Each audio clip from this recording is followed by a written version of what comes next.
Okay, welcome everyone to this committee of the whole meeting for budget and Monday, December 11th. And we welcome everyone that's participating from home, and all members of council are here and all members of our staff are here also, which we appreciate their time. And we'll ask everyone to make sure their cell phones are either turned off or on mute.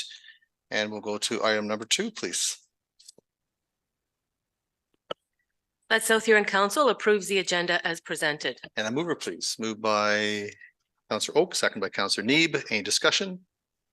Call the question. All in favor? That carries with 7. Thank you. Disclosure of pecuniary interest and the general nature thereof. Are there any disclosures at this time? Councillor Neeb. Thank you, Mayor Finch. Item 4.3.1. South Huron Arts Center, and the general nature being I am the chair of a partner organization with the South Huron Arts Center. So when that item comes up, I will step out of the meeting. Great, thank you. Any other conflicts at this time? Okay, and I'm a declaration also under page 81, project number 2024-TWS-01. And the reason for that is because I have property on that stretch of roadway. Thank you. Moving right along and turn over to our staff. At the November 27th meeting, Council finished the review after total transportation capital at page 79. The review tonight will continue at transportation, water and sewer combined, and resolutions referred to budget discussions are noted under item 4.3 of the agenda. At the last council meeting, council asked for further information on cost of living adjustment, OPP stabilization reserve, and information on working reserve. And this information is provided to council as item 4.4 on the agenda. Staff are expecting the OCIF funding allocation to be released by December 15th. The allocation is limited to plus or minus 15% of the previous year allotment, which was approximately $1,392,000. OCIF funding amount is based on CRV, which is the current replacement value. And with the current AMP work, the asset management plan work that is legislated to be completed by July, the municipality should have updated core infrastructure estimate that may change the allocation for next year. Now, Director Warwick will provide an overview of the changes noted on the budget impacts and priorities page. Ms. Warwick. Through you, Mayor Finch. So since our last meeting, there have been a couple changes to the budget that I've highlighted in the budget impacts and priorities sheet. I'm wondering, would we be able to get it up on the screen?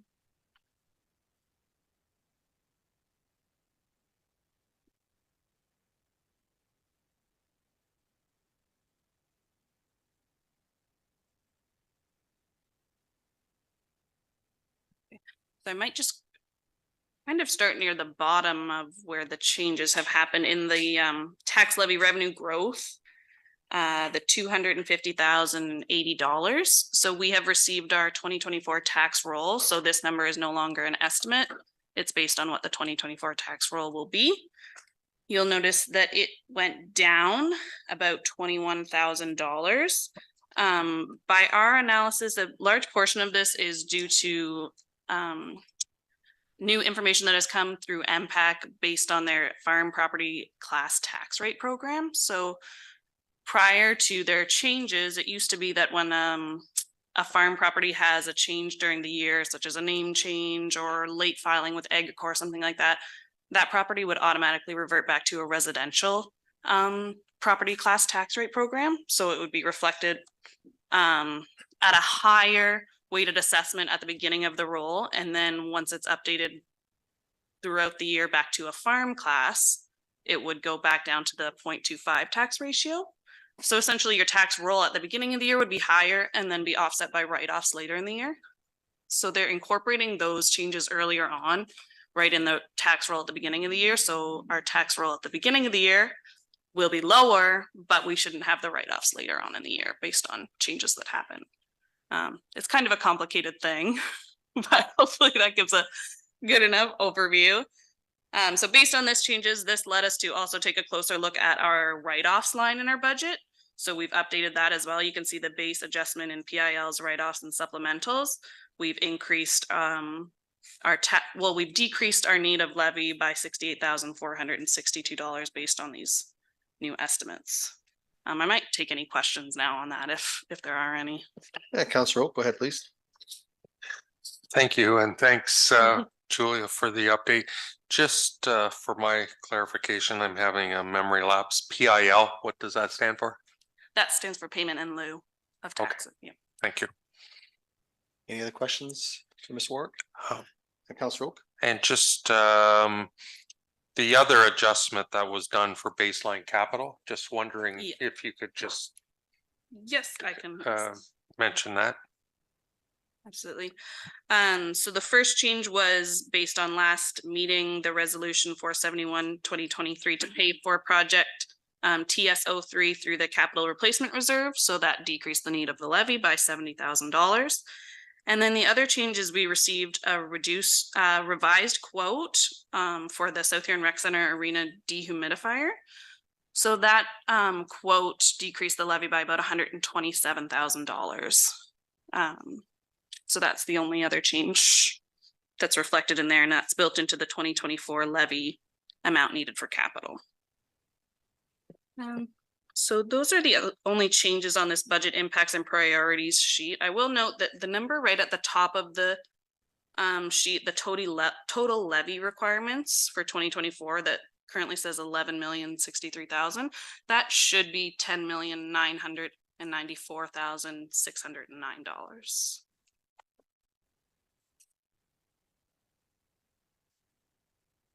Great. Any questions? Councillor Vaughn, go ahead, please.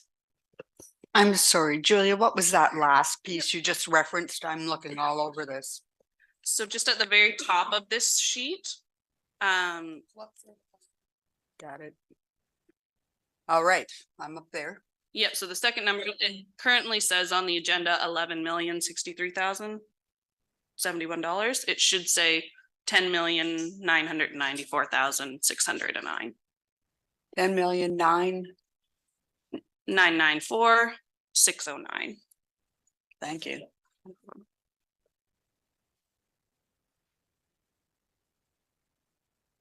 Since we've already made our way through the operating budget, I will note other changes that don't impact the levy, but that have occurred since our last meeting.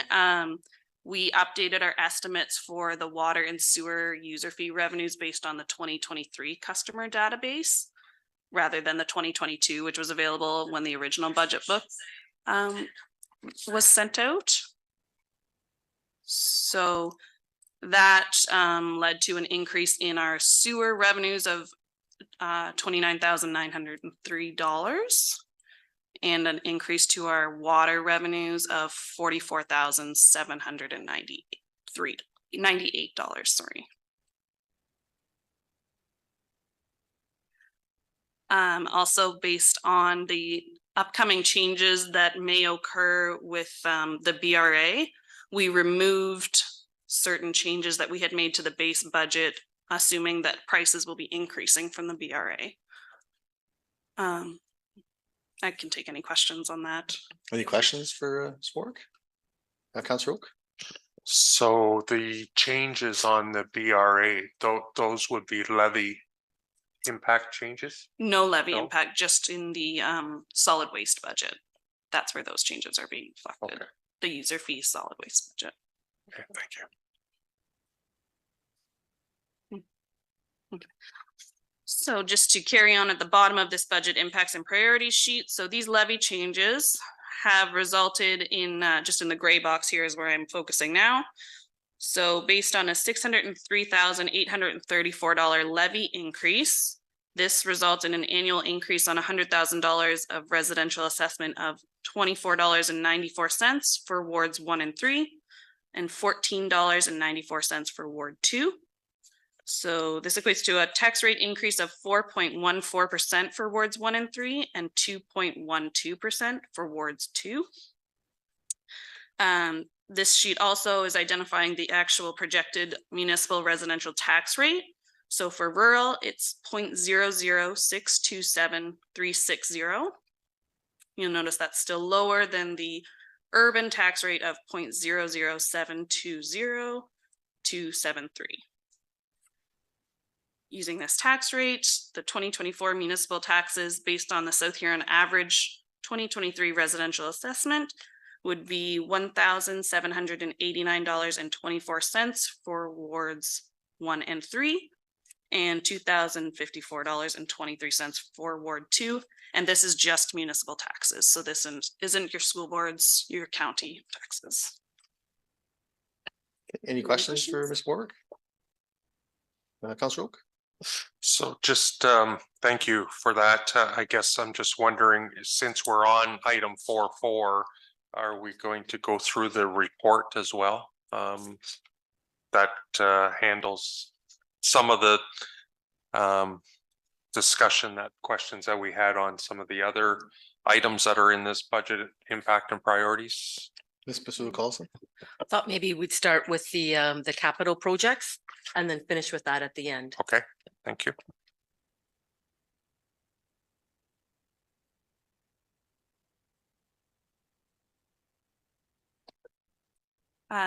So that's my summary of the budget impacts and priorities. If there aren't any further questions, we could maybe move on to the next item on the agenda. Absolutely. Yeah. Ms. Basula Carlson? The first project here coming up is the Main Street North reconstruction, Walper to Asaba line, River, sorry. Hey, discussion on that? Councillor Oak? Thank you, Mayor. Just wondering, should we be putting in or having a discussion on the oversizing request that's being asked for as part of this project that was brought to council at the last council meeting? That the letter that we had received from CVD Properties requesting oversizing of that pipe as part of the discussions for this. Mr. Giverson, did you want to take that?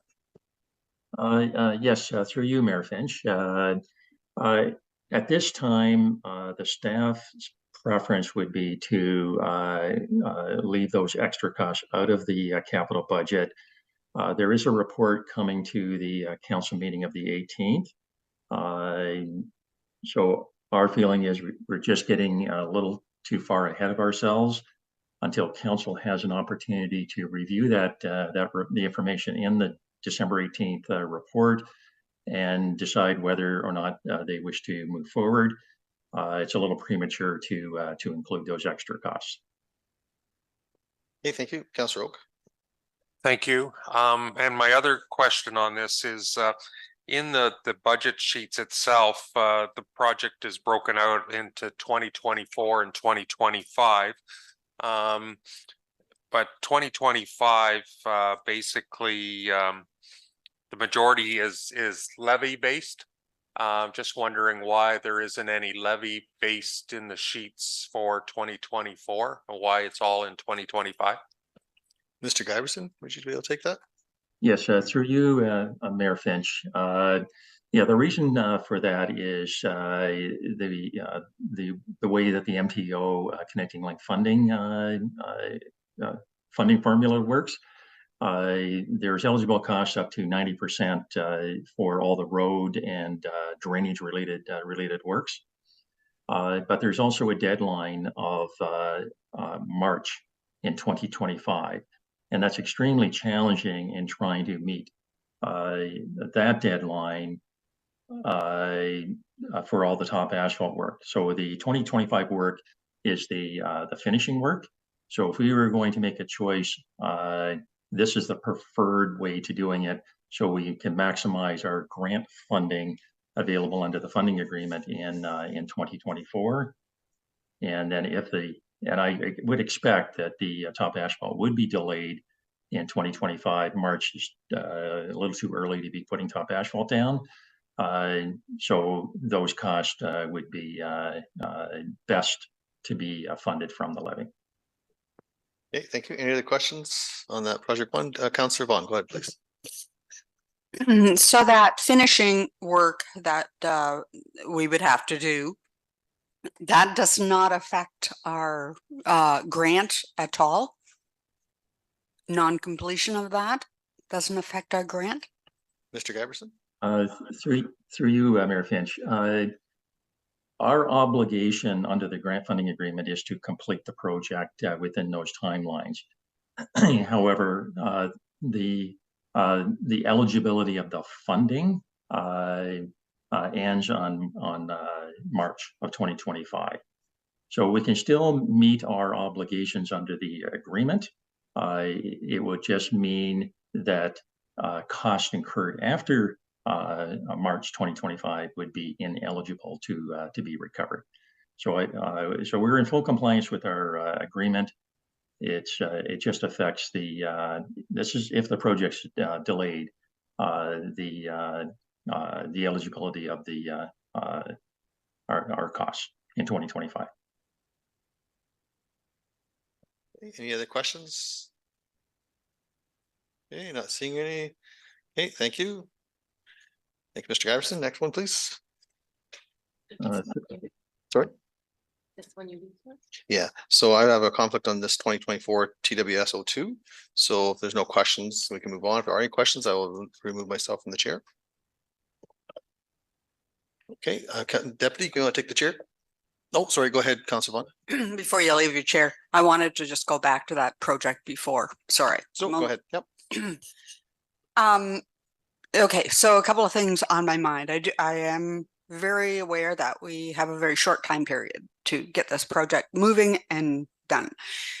And so I believe I read somewhere, maybe in the op notes, that we're ready to go to tender in January on this particular project. And also just heard that the oversizing component for this project won't be presented to us until next Monday, which I'm assuming is also the day we're going to be asked to approve the budget. So are we being expected to read a report on the weekend, digest it all, ask all our important questions, and approve a budget all in the same night? Ms. Pasua-Colson? Due to the amended schedule, the budget won't be coming back until January 15th, the actual bylaw for the budget. Thank you. Thank you. Any other questions on that first one, TWS 02 or 01, sorry? If not, move on to TWS 02. If there's no questions, if there are, I can leave the chair. Okay, not seeing any. TWS 03 then. Any questions on that project? Councillor, oh, go ahead, please. Yeah, thank you, Mayor. Just a question on, there's been some discussion on whether the pillars are remaining or not remaining in the archway. Just wondering if I could get further clarification on that. Mr. Giberson, are you still there? Yes, as through you, Mayor Finch. At this time, the engineer is recommending either the removal or the relocation of the pillars. The width of the road between the pillars is substandard. Our engineer has identified this as a safety issue both for traffic and for pedestrians. But at the moment, the reconstruction project is planned for 2025. So this is an issue that that there will be discussion, and there will be a follow-up report to council in 2024 to deal with issues such as the plaques that are mounted on the pillars. But as far as any construction work, that is all planned. Whatever is determined to be done is planned for 2025. Okay, thank you. Any other questions at this time? Okay, that's Councillor Oak, you had something? No, I'm just glad that the discussion will take place yet to decide the next steps there. Thank you. So there's nothing more on TWS 03. Oh, go ahead, Councillor Vaughn. Yes, recognizing we have a full year ahead of us before we have to make the decision about the pillars. and the sign. And I did hear the comment that the engineer is probably going to be involved in telling us a little bit about the safety and the standard width of roads and so forth. But also I'm looking at that whole pillar kind of arrangement as also a traffic calming measure. I don't know if it's in the engineer's bailiwick to look at traffic calming measures, but I'm wondering if we'll also have an expert to look at those pillars from that perspective. Because yes, we have people crossing the road, but also we have traffic that's probably slowing down to go through those pillars. So it's just a suggestion for next year that we look at it from that perspective as well. Great, thank you. Any other questions or comments at this time? Okay, you're not seeing any. Move on to the next one. Oh, Mr. Giverson, you had your hand up? Go ahead. Yes, through you, Mayor Finch. The project actually does include a traffic calming measure and an improved. This is all due to the credit of our transportation services manager. But in that project, we are proposing a raised pedestrian crosswalk where the current crosswalk is at the entrance to the South Huron Rec Center. That's usually a crossing guard from the public school. So the raised crosswalk and the adding of the an actual PXO there's considerable thought put into the project of making that situation safer for the kids walking to school. Great, thank you. If there's nothing further on that. Okay, thank you. Moving on to the next one, please. Mr. Giverson. The next through Any you. questions? Yeah, go ahead, Don. Yeah, through you, Mayor Finch. The next group of projects are all engineering, so we can get a jump on having some engineered projects in the drawer ready to go. Now the construction is planned for 2026 for those projects, but it is an attempt to get ahead and do some advanced planning. We already have an issue we're dealing with right now with a joint project with West Perth that they may or may not, due to some staffing changes, may or may not be able to proceed with the project. And if we had another project in the drawer ready to go, we could substitute it in, but we don't. So this is an attempt to do some a little bit of advanced planning and have the engineering for projects that are planned out a further year. And Councillor Oak, go ahead, please. Yeah, thank you. So just to confirm, these are 2026 projects because the 10-year forecast has 2026, but the sheets themselves, the individual project sheets have 2025 for these projects. So just want to confirm which year again these are for, and I'd be interested to hear a little bit more about which project West Perth is being delayed. Mr. Giverson. Yes, through the bench. Yes, these engineering assignments are the construction is proposed for 2026. That was a change that was made throughout the preparation of the budget in moving Victoria back. Because of the extent of the work on our Connecting Link project, that Victoria was moved back to 2025, and the other group of projects that were originally planned for 2025 are planned for 2026. So you are correct. These engineering projects, the construction phase is planned for 2026.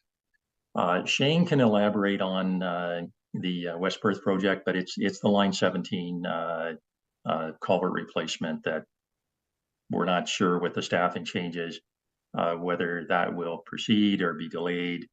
But Shane can add a little more, shed a little more light on that. Mr. Timmermans. Through your Mayor Finch. Yes, with some staffing changes coming up in Perth West, we're just not 100% sure, and their budget isn't passed yet either. but we need to keep the project in and hopefully it keeps moving forward. Okay, any questions, Councillor Oak? Yeah, I guess I'm just wanting to make sure that that's a bit of a high priority based on the condition of that was discovered. And another project was moved back a year because of this one being a priority. So just want to make sure that, just that it's a top priority as far as condition of it, obviously. Okay, thank you. So. Mr. Yep, So go ahead. Through you, Mayor Finch.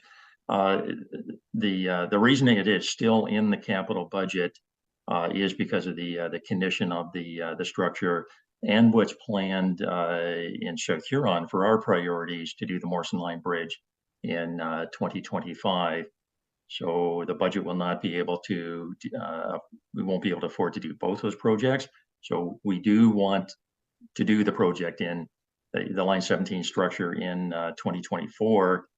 But if the staff changes come through at West Perth, then we may have to take the lead on the project, and it's a bit of a shift around where instead of West Perth being the lead and we pay our 50%, the roles will be reversed. But we'll do whatever it takes to complete the project. Councillor Oak? Thank you. Thank you, Mayor. The Alexander Street West construction, you're going through these last 4 streets here, the question I have is, this is Francis to McConnell. Just wondering why it's not going all the way to Maine. That's only doing one, we're only doing 1 block. And just wondering, is it going all the way to the end of Alexander past Francis in this first section, or is it just at Francis? Because Alexander does go past Francis Street there. So just wondering, it doesn't comment at that, but I'm just also wondering why we're not going all the way to Maine. Mr. Timmons, did you want to take that? Through you, Mayor Finch, from the first block after or from Maine is already done. It's from that block to the other end that's not completed yet. Okay, thank you. Perfect, thank you. Any other comments? Okay, we have Mr. Oak, go ahead. Yeah, just it's not in these sheets, but I just wondered when we're looking at streets and priorities, I'm just wondering, Andrew Street, Sanders to James is in not real good shape, that little section there, and I don't see it in the 10-year forecast, and I'm just wondering if it's on the radar, because that section is really in bad shape when you drive along there. So Mr. Timmons? especially from, I think it's John Street to James Street there, is that whole section there is in pretty rough shape. So I'm just wondering, I didn't see it in the 10-year. Mr. Timmons? Through your, Mayor Finch, there's a lot of roads that are falling behind, and that's why we need to try and keep up and stay on course. It's a very hard thing to do, but we got to try and keep moving forward. Okay, thank you. Any other questions? Okay, Mr. Giverson, go ahead, please. Yes, through you, Mayor Finch. All of the roads that are in this 10-year forecast are in alignment with the SOI report. So that is and the reason why a street that may be in physically poorer condition than others that are on this list is it's the scoring system that was used, and there were factors placed on the importance of certain roads.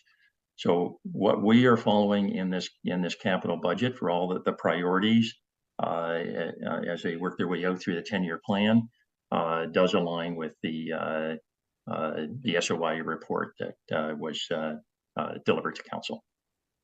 Councilor Oak? Thanks, and yes, I respect that we're following the SOI report. I'm surprised that Andrew isn't you know, because it is a busy street, it's a busy area, and versus say a Baldwin Street, which I find, you know, it's, yes, it needs to be done too, but it's not as busy a street as Andrew Street is. So I just was thinking that I'm surprised at that order, I guess, and not to think that Andrew Street isn't even in the 10-year forecast. That's what I was surprised at. Okay, thank you. Any other questions, comments for staff at this time? Councillor Neeb, go ahead. And just a question too, like when these roads are being torn up, there's additional work being done on the water and the sewer infrastructure as well. Is that correct? Mr. Giverson? Through you, Mayor Finch, absolutely. These are all full reconstruction projects, unless there is infrastructure that once it's inspected, doesn't need to be replaced. But the starting point with all of these is a full reconstruction, water, sewer, and new drainage. Thank you. Any other questions? Okay, thank you. Let's move right along. Next project, please.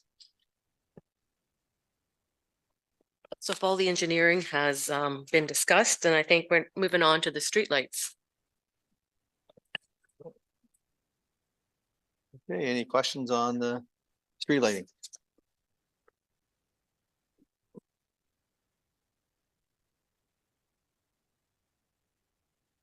Okay, Councillor Oak. Just a question on the street lighting for the Huron Park Airport line. The budget or the sheets on that talks about 31,915 from special area rate. Who pays that special area rate for that area right there? Mr. Giverson, or would you like to take that? Yes, there's through Mayor Finch. I know Julia would be happy to answer that question, but I can tell you the special area rate for the lighting in that area is the Huron Park, like the Huron Park area specifically. So it's special area. The costs in that area are special area rated to any of the property, like whoever pays property tax is assessed a special area rate for those lights. Great, thank you. Any other questions? Councillor Oak. So that, thank you for the answer. So the developer is putting 75,000 up front here on this, and then so they would, because they own a bunch of the properties there, obviously they'll be paying again as a special area rate as well. Mr. Giverson. Through you, Mayor Finch, that is correct. The special area rate pays the ongoing costs, all the operating and maintenance and repair costs, and then a contribution to a capital replacement reserve. So these funds are for this capital upgrade would also come from that reserve, but it's drawn out over a long period of time. It's Julia can certainly elaborate on exactly how this works, but it's not. We're not double dipping here, if that's what the question is.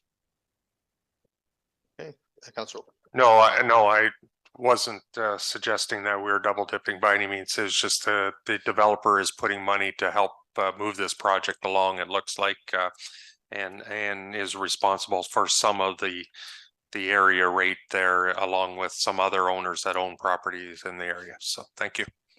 Great, thank you. Any other questions, Councillor Vaughn? Yeah, just in terms of the special area rate for that particular neighborhood, geographically, I don't know if that just includes the residential or if it also includes the retail and commercial kind of businesses that are in that same area. Ms. Warwick, did you want to comment? Do you, Mayor Finch? I believe it includes all, but I'm not sure if Kate would maybe have better I idea. believe it does include all. I would have to double check to be sure, but I believe it does include all.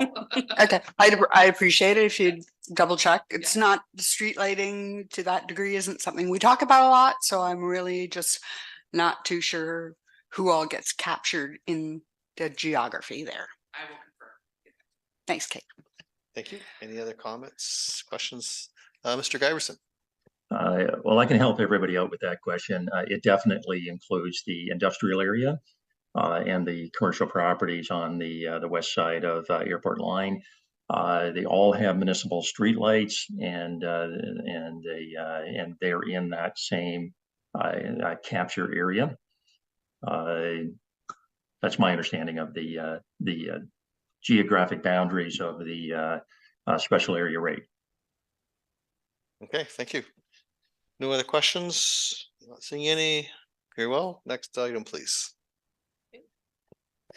Then we start with the water services. The first project would be automated meter reading upgrade. Any questions from members of council? Okay. Next, please. Oh, Councillor Oak, go ahead. So I'd be amiss if I didn't ask this question because it's always every year.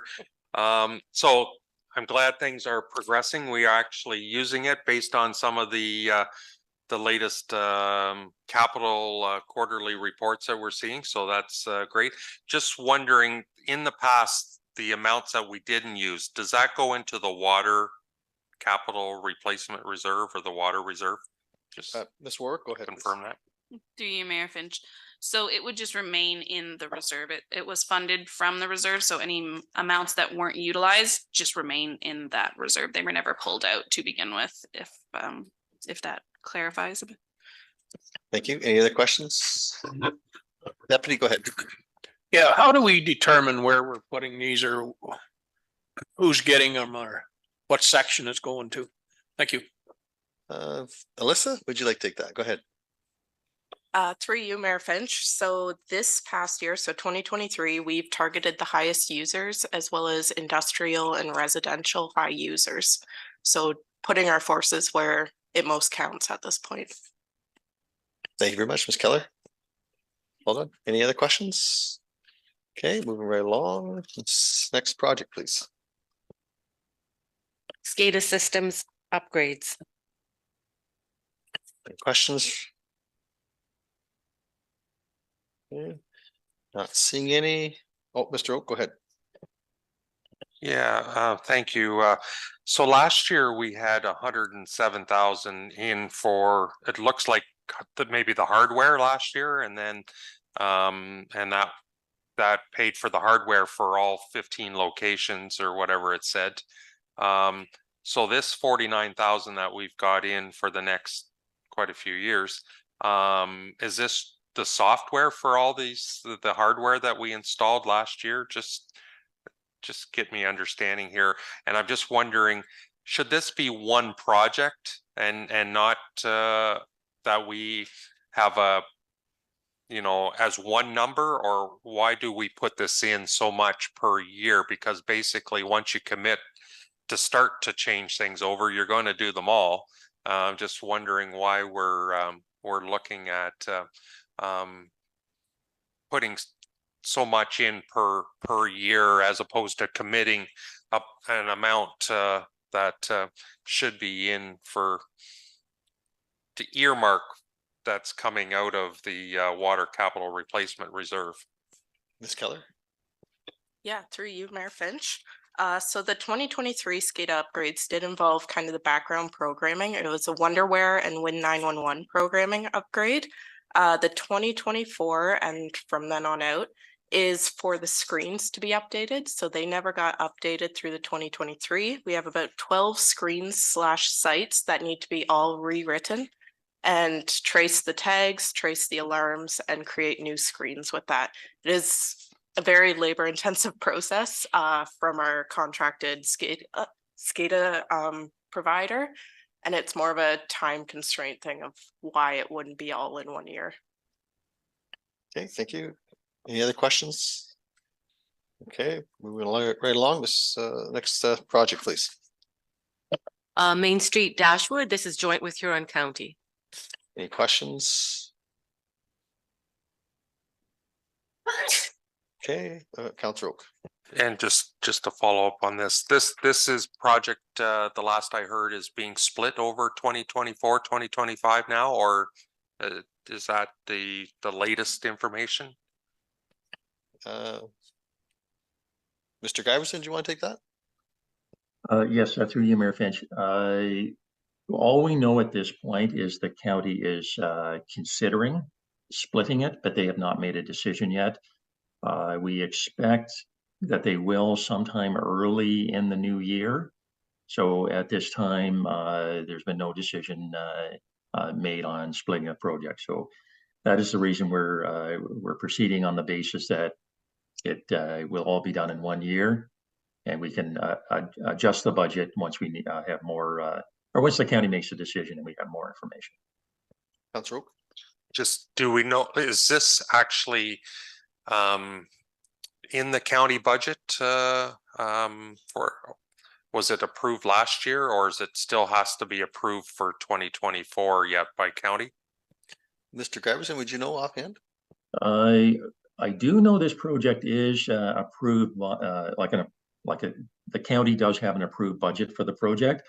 But the project is growing in size for the county, mostly driven by the drainage work, and there's a municipal drain on the blue water side of the project that requires upgrades. So I don't know if they have approval for the full amount of the project. So there's some underlying reasons why the county is looking at splitting the project, and that is one of them. But my understanding is they did have an approved budget for the project. I just don't know if it's for the full amount, including the municipal drain work. Okay, thank you. Any other questions? Okay, Deputy? The water line. Blue Water gets water from there. Is it our water line and we just charge them for the water? Is that how that works? Mr. Giverson? Through you, Mayor Finch, that is correct. There is an agreement. It's a 1999 transfer order agreement where South Huron is the administering municipality. So we're responsible to operate and maintain the water system. We collect all the revenue for the water system.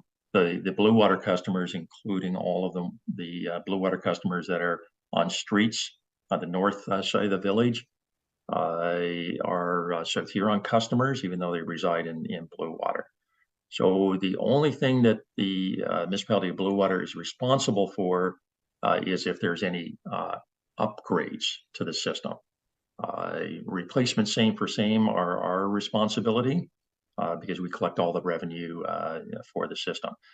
And there is some upgrades as part of this project to facilitate future upgrades on the Blue Water side. And my counterpart in Blue Water is already aware that they are paying those oversizing costs for any upgrades that are required to cross the Main Street in Dashwood. Thank you, Deputy. Thank you.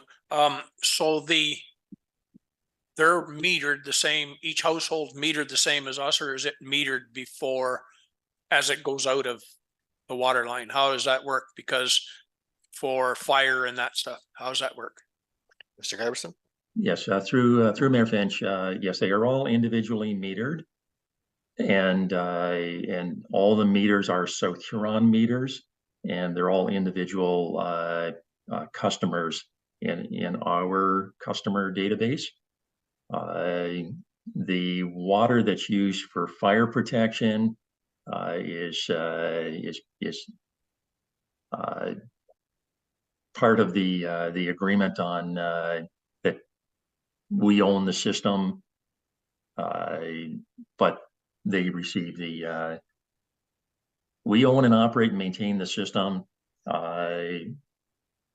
We provide those services to those residents of Blue Water, but we collect all the revenue for the system as well. Okay, thank you. Any other questions? Okay, not seeing. Next project, please. Recoat the interior of the Exeter Water Tower. Any questions? Yeah, Councillor Oak. Yeah, thank you. Just what is the age of this tower, and is this Is this the original tower or have we recoded it in the past? Mr. Giverson? That tower was built in 1974. There was an older water tower. I had the unhappy experience of discovering the massive foundations when we built the parking lot behind the town hall. There was an old tower that was built in the 1930s, directly behind the town hall. So that's a 1974 vintage. We're not aware that the interior has been recoded. The exterior definitely has been recoded at least twice. Councillor Oak? Thank you. And one other question. Last year in the 10-year forecast, we had this as 279,000. And now it's 826,000. I guess I'm just wondering the difference. Mr. Giverson? Yes, through you, Mayor Finch. When this was originally proposed, the expectation was that the tower could be accessed, or the interior of the tank of the tower could be accessed through the existing hatches in the tower, and that all the work could be done inside the tower. Once we did get consulting services on board and started looking at the actual methodology of this, we discovered two very nasty surprises. One was that you need scaffolding inside the tank in order to remove the entire interior coating has to be removed, sandblasted. But to get the scaffolding inside the tower, it requires a fairly large hole to be cut in the outside of the tank of the tower, and a crane to take the scaffolding up through that opening to erect the scaffolding inside the tower to do that work. So that was the first nasty surprise that we were not aware of when the original budget was put together, budget projection was put together.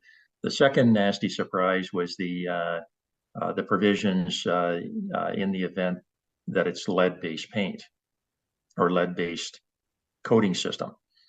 So when this is sandblasted, everything has to be captured inside. There's all kinds of special precautions that have to be taken, and the removal and disposal if it's a lead-based product. So those are the two biggest reasons that we only became aware of the expense and the difficulty once we did get consulting services on board. Councillor Oak? Thank you, Don, and thanks for the explanation. So we don't know at this point in time if it's a lead-based coating that was on the inside. Mr. Giverson?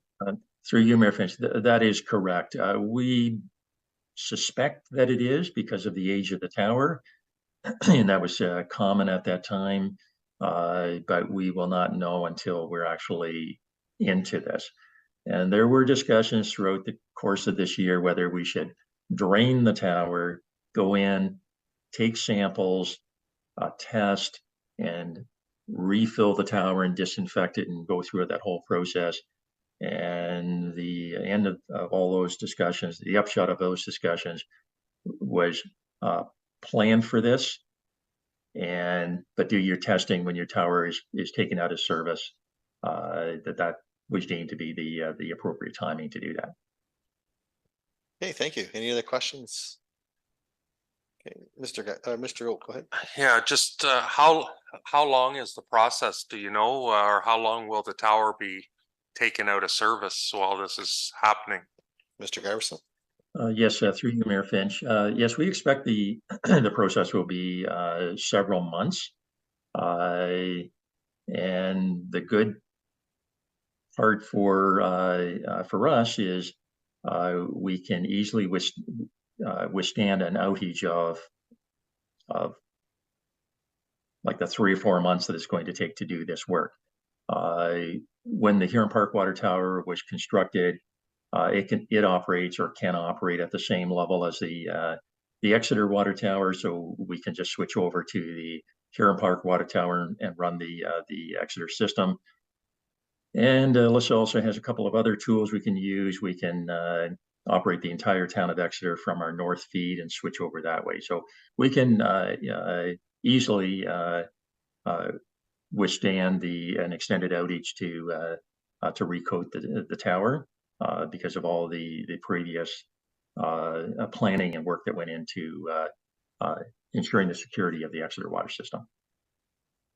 And we thank you, Mr. Giverson, for putting us in that position years ago for that vision. Any other comments at all? Okay, not seeing any. Next one, please. Blackbush Line water main replacement. Any questions for staff? Mr. Oak, Just curious, how old is this piping that we're replacing? Mr. Giverson, would you know? Yes, through you, Mayor Finch. I believe that's early 80s, 1982, I believe that pipe was put in the ground. This is very indicative of water mains that we find in Stephen Township. It's thin wall PVC. It's Series 160 pressure rated PVC, but it's a very thin wall, and we do not get the life out of those water mains. So this has been a subject of discussion over several master plans that were prepared for Stephen Township or the Stephen Ward. But it is, or I believe 1982 was when that particular section of water main was installed.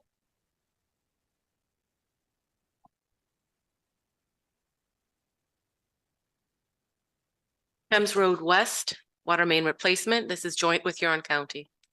Any questions for staff? Okay, not seeing any. Next project, please. Now we're at the equipment rolling stock. So it's a 2011 Chevrolet Silverado pickup, number 121. Any questions for staff? Councillor Dietrich.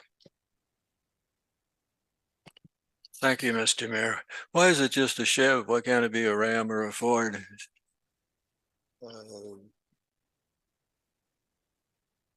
Mr. Giverson, do you want to take that? Yes, through you, Mayor Finch. The description that's in the capital budget is only describing what we have now. So the council is completely aware of which pickup trucks we're replacing. So that's only describes the existing vehicle. It is a 2011 Chevrolet Silverado, but it will be replaced through the tendering process, and it could be a Dodge, Ford, Toyota, GMC, whoever is the lowest bid that meets the specifications. Yep. Thank you. Any other comments? Not moving right along. Next project, please. 1992 trailer and trench box. Any questions? Councillor Oak. Yeah, just explain or how often this is used, I guess, or what scenarios, I guess, just wondering. Ms. Keller, would you like to take that? Through you, Mayor Finch, this would be used for any sort of excavation work. So that includes plan digs, emergency water main breaks, sewer breaks, anything that you're below 4 feet. It's mandatory, is it not, to be using that? Thank you. Any other questions? Okay, now seeing next project, please. So we're looking now at the sewer services. Exeter trunk sewer rehabilitation. Any questions?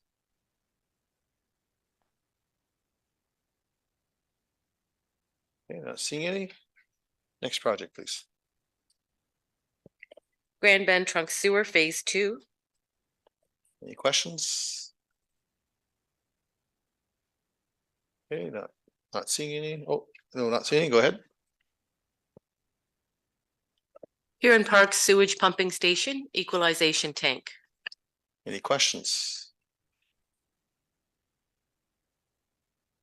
Okay, not seeing any. Next Councillor Oak. Just to go back, thank you, on the Grand Bend trunk sewer, I guess until council has recommended this at our next council meeting, is this an item that should be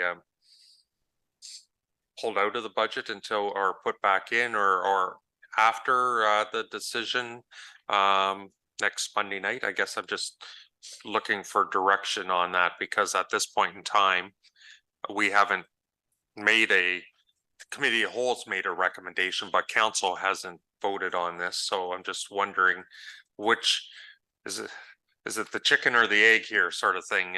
Just wondering which way this is we should go on this item. Ms. Masuda-Carlson.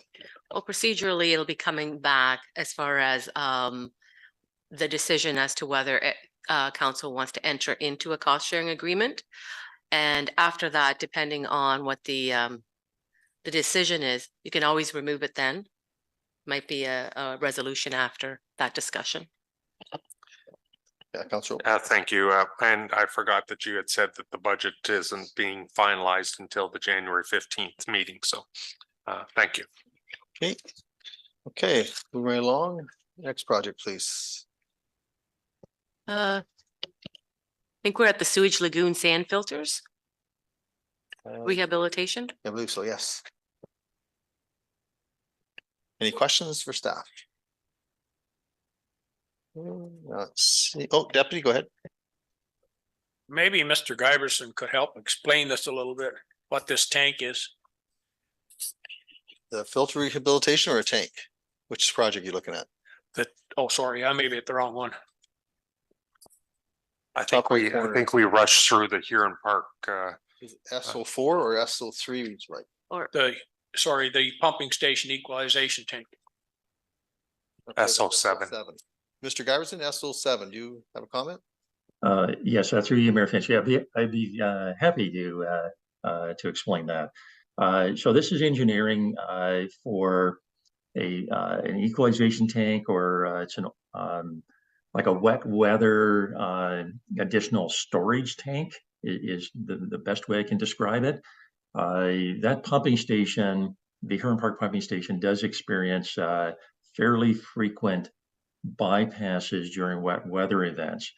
So this equalization tank, or its additional emergency storage, would be offline beside the wet well of the pumping station.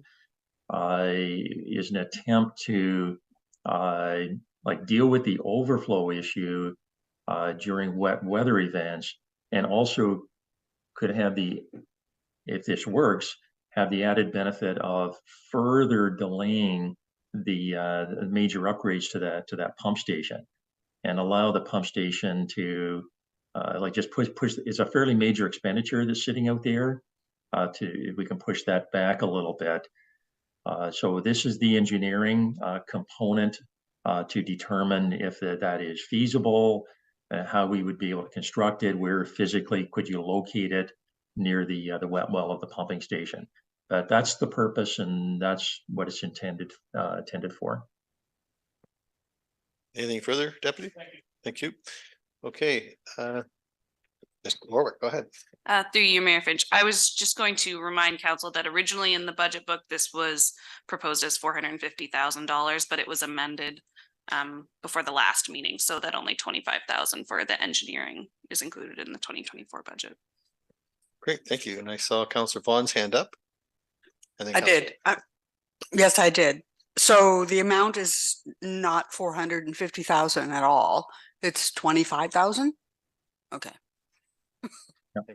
Councillor Oakey had something?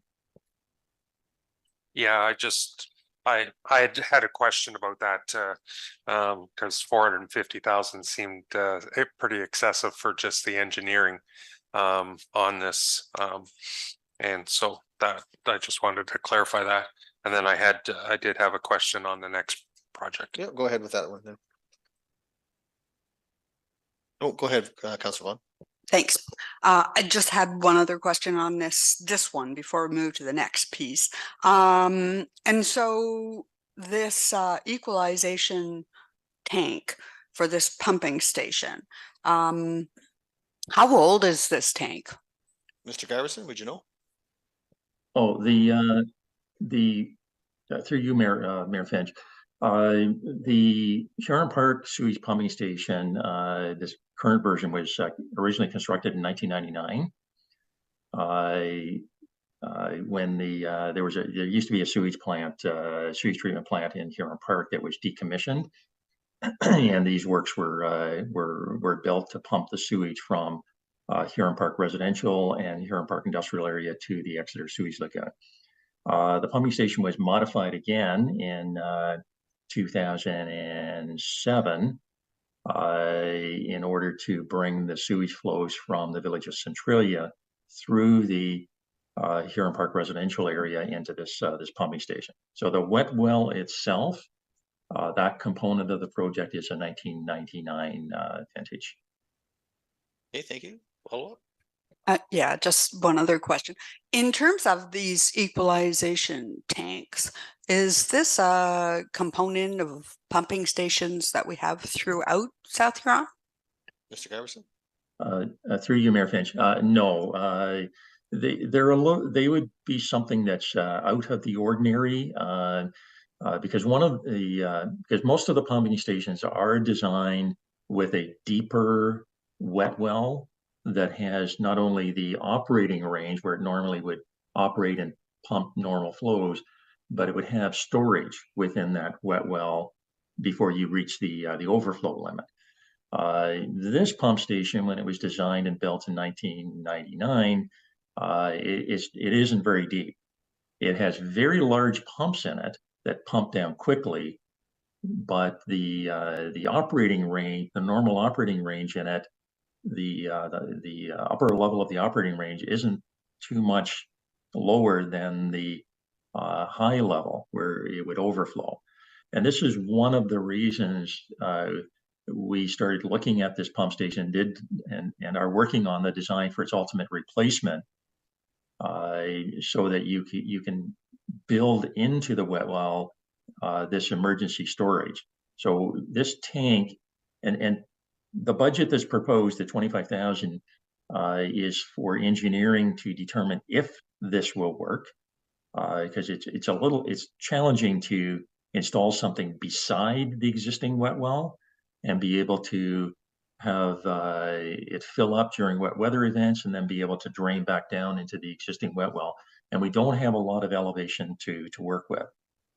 So that is one of the reasons we decided do the engineering this year to determine if it will work and then design it. If it doesn't work, then we won't be putting an equalization tank in. Okay, thank you. Any questions, Deputy Mayor, and then Councilor Oak? Thank you.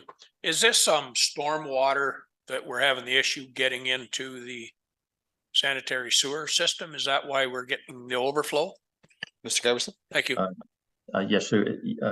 Through you, Mayor Finch, exactly. Yeah, I very quickly said I, but that's inflow and infiltration.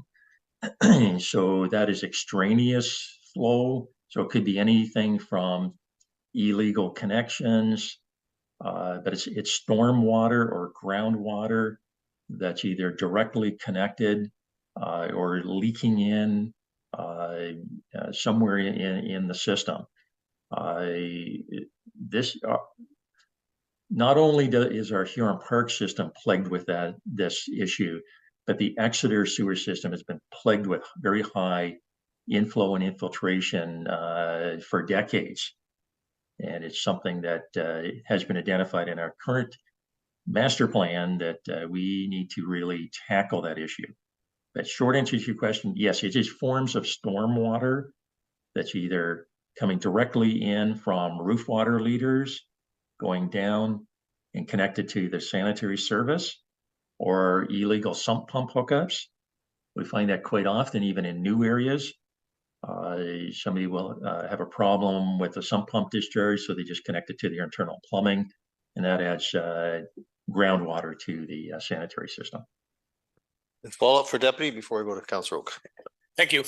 So if we were to run cameras down those pipes, would we pick any of that up or no? Is that impossible to do? Thank you. Mr. Giverson? Yes, through you, Mayor Finch. So that is the reason why we've been cameraing all the sanitary sewers over the last 4 or 5 years, is try to identify these areas where we can see leaks coming in at joints, or leaks or flow that's coming in through services. So the best way to describe an I&I issue is it's like death from 1,000 cuts. It's leaks all over the place. So the camera work is part of the solution, like to identify what you can. But the camera isn't always going through a pipe when you're in a rain event or when some pump is pumping. But it is part of the solution to gather that information. The first capital project, the trunk sewer rehabilitation, that is also another clue in the I&I battle, because that deals primarily with a calcite that builds up at pipe joints where you have groundwater weeping in, and with it, it brings some calcium, and you get a buildup, very hard buildup that looks like a stalactite coming into the sanitary sewer system. But that means there's groundwater coming in at those joints. So CCTV inspection is just part of solving a very complex problem. Okay, thank you. Councillor Oak, you had something. Yeah, just thank you, Mayor. Just to confirm on this capital sheet here, 2025, then 425,000 will be in for this project if it goes ahead. We can't see the 2025 one on this change. I just wanted to reconfirm for that project that's what was still. So it's still a $450,000 project overall. It's 25,000 for this year and 425 for next year if it moves forward. Mr. Giverson, comment? Through you, Mayor Francis, that is correct. The $450,000 original budget was to include engineering to design, first to determine if you can make something work, but also to design a tank that could be tendered. So the whole project cost is $450,000, including engineering. Thank you. Any other questions? Okay, Councillor Vaughn. Okay, I probably shouldn't be doing this. I don't know whether to ask the question with the next project or with this project, but we've got two Huron Park sewage pumping station, one being the equalization tank and one being the upgrade. And so you already did mention that the engineering with the equalization tank will tell us a bit about what we need going forward, if we need to replace, upgrade, or maybe I'm stretching here, possibly even not use this particular solution, but look to a solution that's different with the Huron Park sewage pumping station upgrade. So in other words, is it possible to go through this two different projects, two different engineering pieces, and find out that we really have one solution? Because engineering is saying maybe what we should do is focus on the station upgrade piece for more money. I'm trying to understand the differences between these two projects and if they are both needed or if they can be consolidated into one. Maybe that's what your engineering is trying to help you determine. Mr. Giverson, comment? Yes, through you, Mayor Finch. Yeah, those are good observations. Because you are correct. The engineering for the this overflow tank is specifically to deal with that issue, completely separate from any engineering required to finalize the design for the rebuilding of the pumping station. And it may determine that this tank will not work. The $61,000 for completing the engineering, the majority of that cost is for the geotechnical work. So it's all the soils work that's required. It wasn't part of the original engineering assignment because this wet well is so deep that we do require the services of a geotechnical engineer to determine the groundwater, the soil conditions, whether there's dewatering systems required in order to excavate that deep, or whether it has to be shored. And then we have the expense of the new legislation for the excess soil management in Ontario, which is driving that cost up. But that budget for the engineering for this pumping station is primarily to complete the geotechnical work, so we can finalize the design and have that project designed and ready in the drawer. So when it does proceed to be upgrading that pump station, all the work's been done. This other one, the 25,000, is to do the engineering for this equalization tank, that specific issue, and to determine whether it will work or not, and then engineer something to build a tank, and it purely be a temporary solution to be able to defer and push back the expense of actually completely rebuilding that pump station. Thank you, Mr. Giberson. Councillor Oak. Yeah, so thank you, Mayor. So just a question then. If, say, the $25,000 engineering decides that we can't do what we need to do, does it make sense to hold off the engineering on the pumping station upgrade for a year? Because it might have to redesign something as part of the pumping station if Plan A isn't going to work for the tank. Mr. Giberson. Through you, Mayor Finch. Regardless, we have to do the geotechnical work to complete the design for the pump station. If anything, this is where I thought you were going to go, is if we start the engineering for this equalization tank and we get into it and this will not work, or I'm not going to spend a penny more. So that's where to stop on.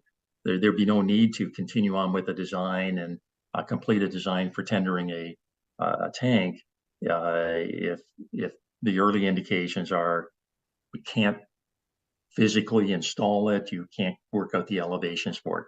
So the way I'm looking at this, the engineering for the equalization tank is the most likely project that would not be complete if it's determined early it will not work. The geotechnical is absolutely required to complete the design of the pump station, and also to firm up these prices. Because if the geotechnical determines we have to do any groundwater suppression or shoring that excavation, that cost will go up considerably. So the wisest thing for us to do is complete the geotechnical and start eliminating any of these unknowns that could affect the cost of the upgrades of that pump station. Thank you, Mr. Giberson. Any other questions from members of council? Okay, not seeing any. Mr. Carlson, what's our next project here for the Exeter Lagoons? Are we not? This is S04, the Lagoon Sand Filters Rehabilitation. Any questions for staff? Not seeing any. Oh, Councillor Vaughn, go ahead. Okay, I want to go back to the Huron Park sewage pumping station upgrade piece. We primarily talked about the equalization tank. We talked a bit about the pumping station upgrade. I just wanted to talk about the timing of some of the financials. We've looking 2024 at engineering, but the actual project itself is being pushed out to 2027 and 2028. And yeah, so I just wondered that not usually do we see a project pushed out that many years. So I'm just wondering what the thinking is on that. Mr. Giberson? Yes, through you, Mayor Finch. Yeah, there's been considerable thought put into the forecasting.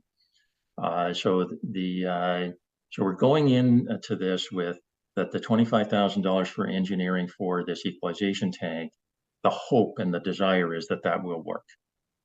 If it works, then it would be proposed to be constructed in the following year, 2025. That would allow the delay of the reconstruction of the pump station. And in the priorities for wastewater, we had been pushing off the sand filters. So if the equalization tank works, then the sand filters are proposed to be done in 2025 and 26. So the 2024 budget for the sand filters is to complete the engineering, so they're tender ready to do a project in 2025, and then do the second set of filters in 2026. So, and we're remaining very flexible on this. So if this equalization tank does not work, then it would not be proposed to be built in 2025, and we need to, in the following year capital budget, re-examine the priorities. Is the rebuilding of the pump station now of a higher priority, and that would be brought forward, and the sand filters be pushed back. So we've structured this on the basis that the equalization tank will work and will allow us to defer the rebuilding of the pump station. And if that scenario works out, then the sand filters would come in as the next priority. If it doesn't work, we need to shift gears, bring the pump station forward, and push the sand filters back. So we're trying to account for many different ways this could go. But at this stage for 2024, we believe this is the best way forward. But the hope and the desire is this tank will work, but we're planning for if it doesn't work, we'll have to do a shift around. And if we do the pump station rebuild, we need to get the geotechnical out of the way this year, so we know exactly what we're dealing with if that project is moved forward. Any questions, Councillor Vaughn? No, just thanks for that, Don. Thank you, Mr. Giverson. Any other questions on the Huron Park ones? Okay, not seeing any. Moving right along. Ms. Masuda Carlson, where are we at? Oh, we'll just take one more pass through at the sand filters rehabilitation. Any questions? Okay, next project then, please. And engineering for the Thames Road West sewer replacement, joint with Huron County. Councillor Oak, please. Yes, thank you, Mayor. Just a question with the number of projects we have, and commitment, like there's only so many hours in the day. I guess I'm just wondering, this water and sewer replacement for Thames Road, the engineering is scheduled for 2 years ahead of construction, and just wondering, capacity, I guess, of staff with all these projects. Just wondering if this is something that should be delayed, or is there some expectation that, I know it's nice to have some shovel-ready projects with engineering in case our upper tiers of government come out with some sort of grants, but just wondering about staff capacity as well, as far as we've just gotten over the hump of the last couple of years with carryover projects, and I just didn't want to get into that scenario again, because there's limited resources that way, staffing. Mr. Giverson, comment? Yes, through you, Mayor Finch. So the timing on this particular project, and there's a companion project on the water side, we're on the county's timing. So that is predominantly the reason we're proposing the engineering for 2024, even though the project is scheduled out a couple more years. The county typically does this, and we have been in situations in the Dashwood project where the county proceeded with engineering, but we didn't have a budget. So we had to advise the county, yes, we're interested. Yes, we want to partner. We want to do these things, but I can't pay you anything you'll have to carry the cost until we can get a budget the following year. So they did that in Dashwood, but they're indicating to us that they expect us to be like an equal partner when we do these projects. So that's the main reason why we're proposing this for our share of the engineering costs for 2024 to meet their timelines as they typically plan their projects. Okay, thank you, Councilor Oak. Yeah, thank you, Don. I just, between the street engineering and these, I just wanted to make sure that there is enough time to do the engineering tenders and things required. So cognizant of staff time to all these projects, or whether there should be some delay in maybe the engineering on some of the street ones if there's significant resources here. Okay, thank you. Any other questions? Yeah. Okay, next project, please. Mr. Sokol. We're equipment rolling stock. So there's a 2014 Chevrolet Silverado number 126 replacement. Any questions to staff? Councilor Oak. Yeah, so this is project SO5, right? Yeah, so just having some discomfort with the 1-ton truck scenario. Just trying to figure out, do we need it or not? I believe there's 3 in transportation department, and just wondering if there's any sharing between vehicles. I'm not drinking the Kool-Aid yet that we need a 1-ton pickup truck in the water department when there's other ones that are available. So Comments, Mr. Giverson, comment? So since this project is our manager of environmental services project, I'll leave it to Alyssa to respond. She's been preparing for a few weeks to explain this project and the background and why it's needed. I've heard the explanations, and I'm quite concerned about the safety issues that have been raised if we don't have a 1-ton vehicle in the environmental services area, and the wear and tear on the other vehicles. It's just like the transmission costs that we've gone through. It's hard to take because we're towing heavier equipment with a lighter vehicle.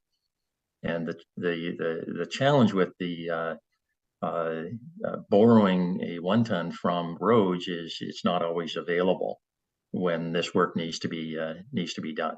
But I would like Alyssa to put her best foot forward here and explain why this is very important to the department. Welcome, Ms. Keller. Go ahead. Through you, Mayor Finch.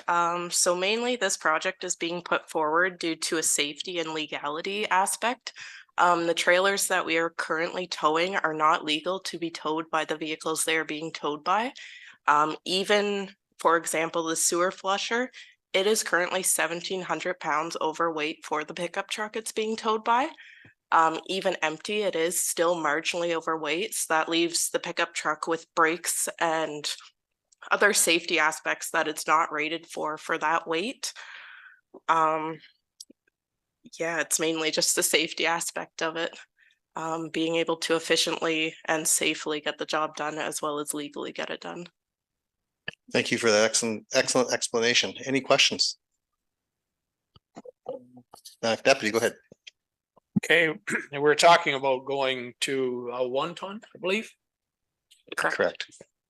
So I guess my concern a little bit is you're talking about weight. You still only got 2 tires on the ground in the back end that's carrying all the weight.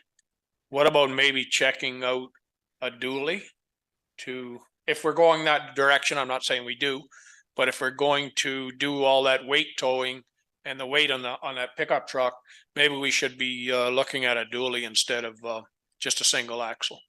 Thank you. Ms. Keller, comment at all? Through you, Mayor Finch, that is something that is currently being looked into of what rated capacity is needed for the axles and the dualies needed. Okay, Deputy? Thank you for that, but that's going to change the price that that's coming into this budget. So where do we deal with that, or how do we deal with that? Thank you. Through you, Mayor Finch, the current proposed project, the 1 ton with the single axle, is rated to be able to tow all our trailers. So we have no concerns proposing that. It legally can tow the trailers, both empty and fully loaded. Thank you. Thank you again very much, Alyssa, for that. Well done. Any other questions, Councillor Oak? Yeah, and I respect the answer on the safety concern and that, and I guess we still haven't had a good fleet discussion of all the vehicles. You know, there is 6 or 7 in the budget for this year. Which, based on the information that we have, I'm not saying that that's not the right number. We've put off some of them for the last 2 or 3 years. And so we're playing a little bit of catch up right at the moment, but I guess I'm just trying to get my head around if when you would need a 1 ton where you couldn't access one through the transportation group, I guess. That all 3 of them in the transportation group are not available for a day, if need be, or 2. So I'm just trying to get a handle. I don't understand all the vehicles that we have in each department and how the sharing of vehicles works or doesn't work within our municipality. So trying to get a better handle on because we have asked in the past for a fleet management policy or some sort of a structure, and we still haven't seen that. We had a report from Dawn explaining the trucks that are in the budget this year, but it really wasn't a thorough fleet management structure that I was thinking that we might see this year. So just my comments. Thank you. Anything further? So I'm not 100% in support of a 1 ton here. So. Okay, thank you. Any other comments? Okay, not seeing any. Next project, please. Oh, sorry, Mr. Giverson, I believe you want to say something. Yes, so you, Mayor Finch, on the availability of vehicles from transportation. Yeah, Shane is more than willing to help with whenever he can to share vehicles, but that's not the concern here. When on the availability of trucks from the Transportation Services Department, as soon as they switch over to winter operations, you're not going to be able to borrow or loan those vehicles. He isn't going to take the plow equipment off those trucks or even loan them when he has the potential to be doing winter operations. This goes for staffing as well. There are some of the transportation services staff that's trained for backup at the landfill site, but they're not available as soon as they switch to winter operations. So there's from November 15th to April 15th, when we're in winter operations, none of that, the men and equipment are not available to switch over. And Alyssa is running a year-round operation. So that's the first kind of dent in the availability is as soon as transportation goes to winter ops. So using the sewer flusher to respond to our, like do routine maintenance and deal with emergency sewer backups, that doesn't just happen in the summer. Water main breaks, towing the dump trailer and the main brake trailer. There's 4 pieces of equipment that is being towed by this truck. The main brake trailer, the dump trailer, the valve exercising, turning trailer, and then the sewer flusher trailer. And the sewer flusher trailer is the heaviest of all, but the dump trailer, they've had to compromise on the weight that they're carrying and how many trips they're making. So this is also an innovative way to improve the operation to save money. So anyway, I would add my 2 cents worth in that there's a few more elements to the availability of a borrowing vehicle from the roads department. And I do recall the days when 15 years ago, there used to be a vehicle, a 1-ton single axle that was seconded for the season from the roads department. They weren't using it, and it was shipped over to environmental services to be used for the summer months, and then it went back in the winter months. But operationally, that doesn't work anymore. Shane is running a full-time operation and requires all the equipment that he has, and so is Alyssa. And both of these new young managers are proposing kind of new ideas that are more innovative and trying to cut costs and do things more efficiently. Thank you. How about we take a 10-minute break? 5:30, an hour and a half in so far.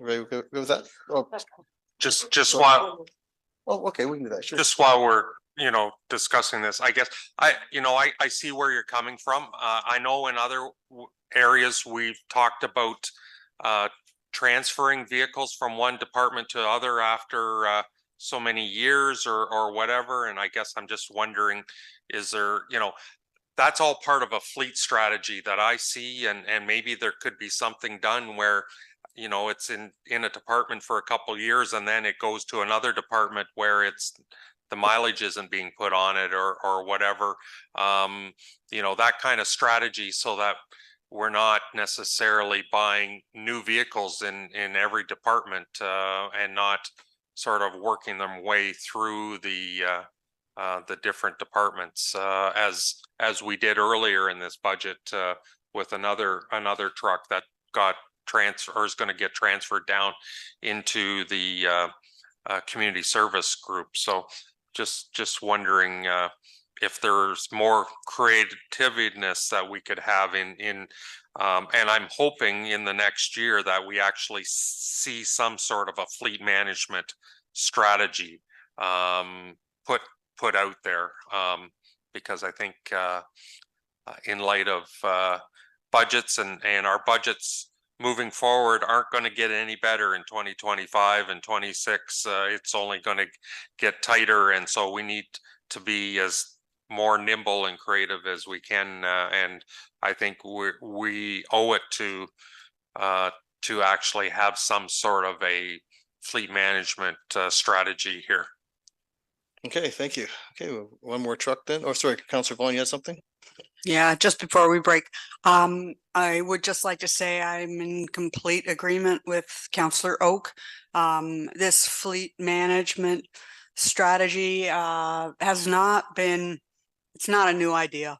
It's something that council has been asking for a lot of years, and not everybody sitting at the table has even been around for all of the years that we've actually requested it. So in line with what Councillor Oak is suggesting, I am strongly suggesting we do it this year. Like, I don't really want to have another truck discussion without an overview of what our fleet looks like and where we're planning on taking it, because we keep putting it off to the next year or the next year. And then we do silly things like, okay, no trucks until we get one. And then we don't get one. And now we're faced with ad hoc truck requests. Again, that really make no sense for us and put everybody through an awful lot of questions that might be answered more efficiently if we actually had a policy. Okay, thank you, Deputy. Thank you. I guess that's something that I don't have an issue, but it's going to be tough to do because of the user pay system. We have a user pay system. We have a road system, which is a levy-based system. So the two of them are not the same. Our rec is levy based. So somebody's gonna have to be pretty brilliant to figure that out. If you tell me which truck is better, being after it's 2 years old and the price of it, I guess that's what I look at it. So I don't know. It's gonna be a lot of work somewhere. Thank you. Councillor Rook. Yeah, and that's part of the strategy, figuring out who buys it and then where it goes from there. And, and we're even, does it need to be a truck? In some cases, the majority will be yes. But there's different even types of trucks that are out there, smaller trucks or full size, so that's part of the strategy. Do all these vehicles need to be 4x4 pickup trucks, 3/4 ton pickup trucks in every case? So that's sort of a strategy that's needs to be brought back in my mind sometime. And I agree with Councillor Vaughn. I'd like to see it earlier in 2024 so that we have some ideas so that before we start budget discussions for 2025, have maybe a strategy in place for staff to look at for as part of our budget deliberations for next year. So, Okay, we have one more truck. Let's go through that. Any questions, Ms. Sue Colson, want to call that out? The 2014 Dodge Ram, number 128. Questions?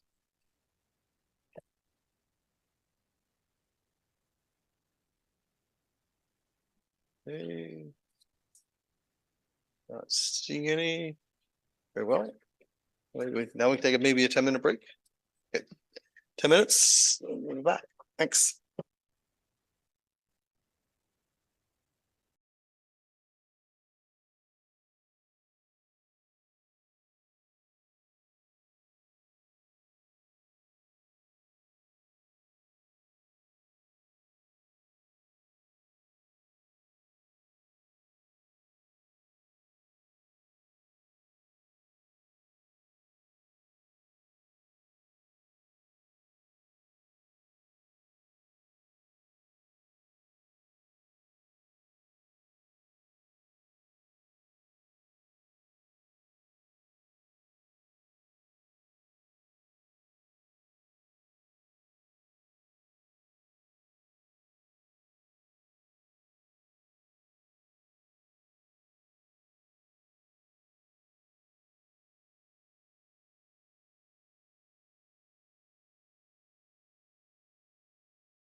Okay, welcome back, everyone, and turn to Mr. Oak. You had a question about something you said.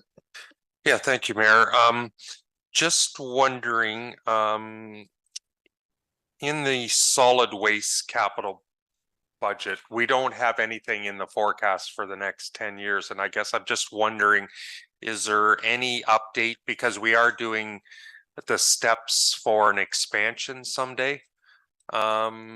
Expansion, the landfill, and just wondering if is there anything that should be on the radar for the solid waste capital budget? Mr. Giverson, would you be able to take that? Yes, through you, Mayor Finch. We have not been able to make any progress on the CAS zone discussion.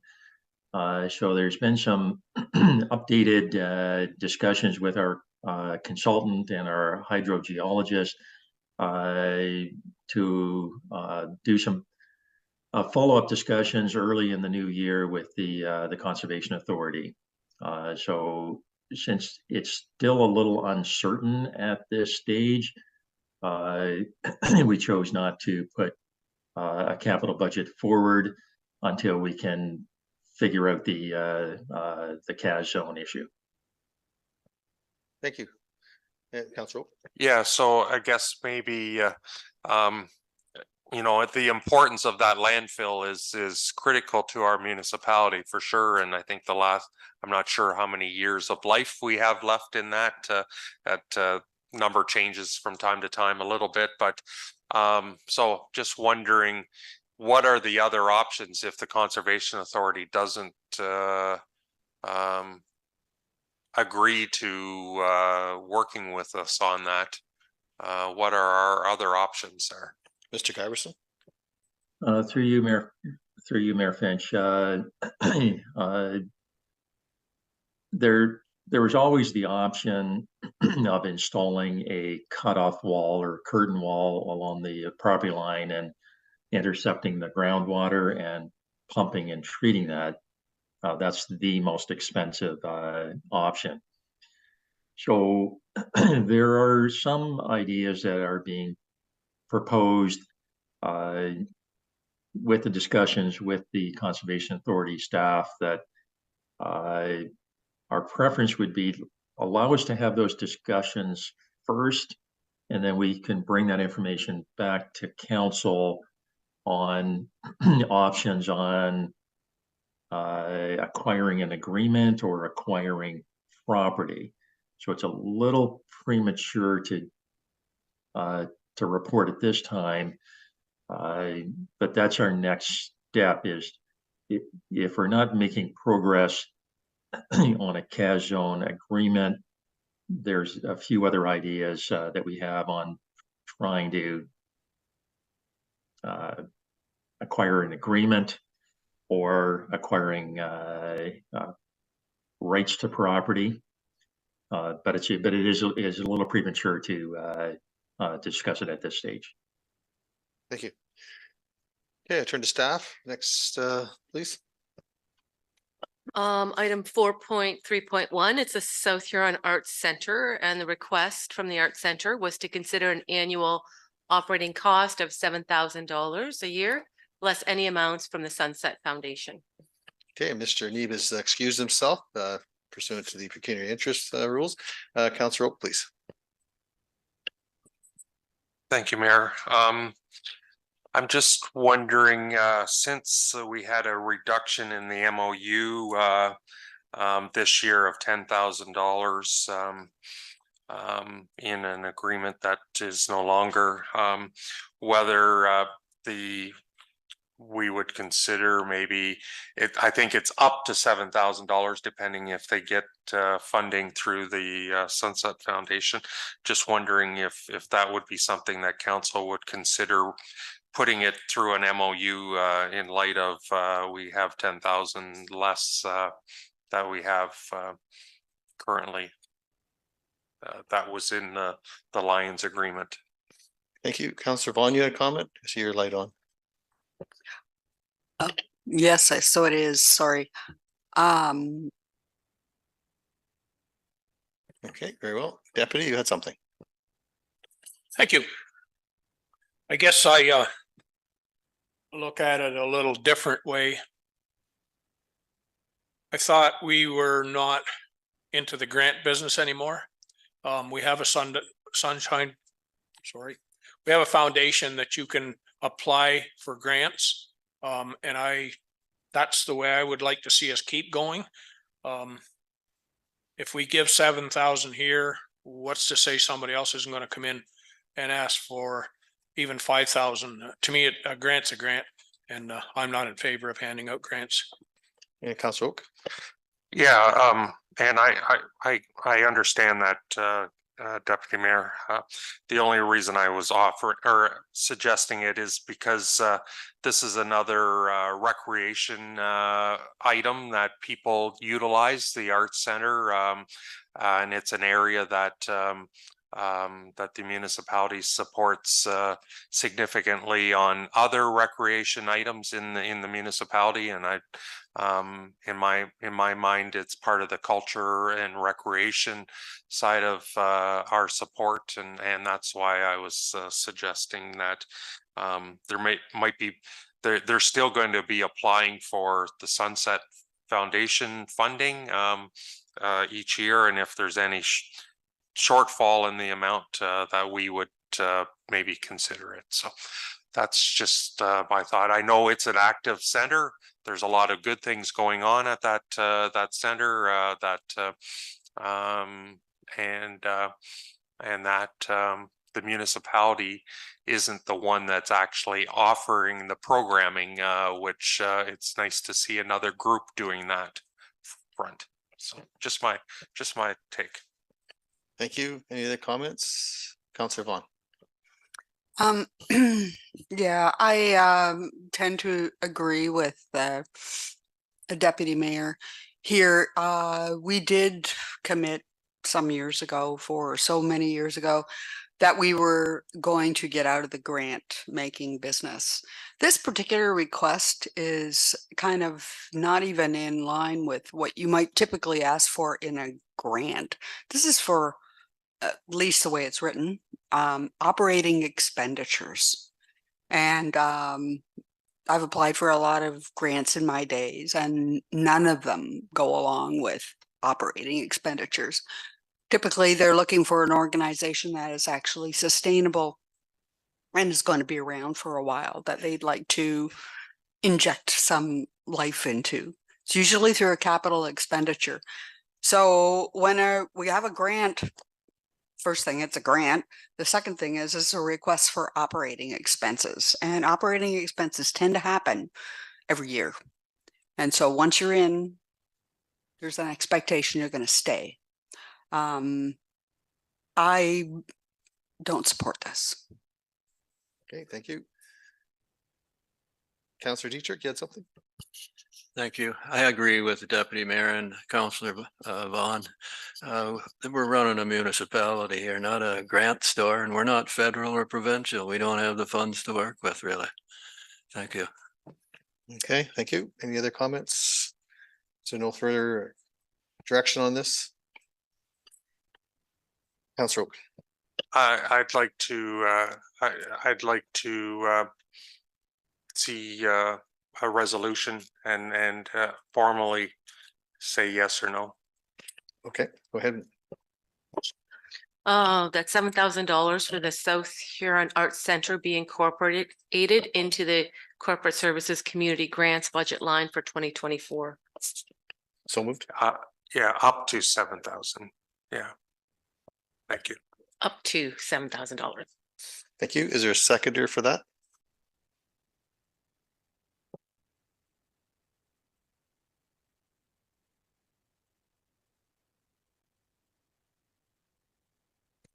Yeah, there's no seconder.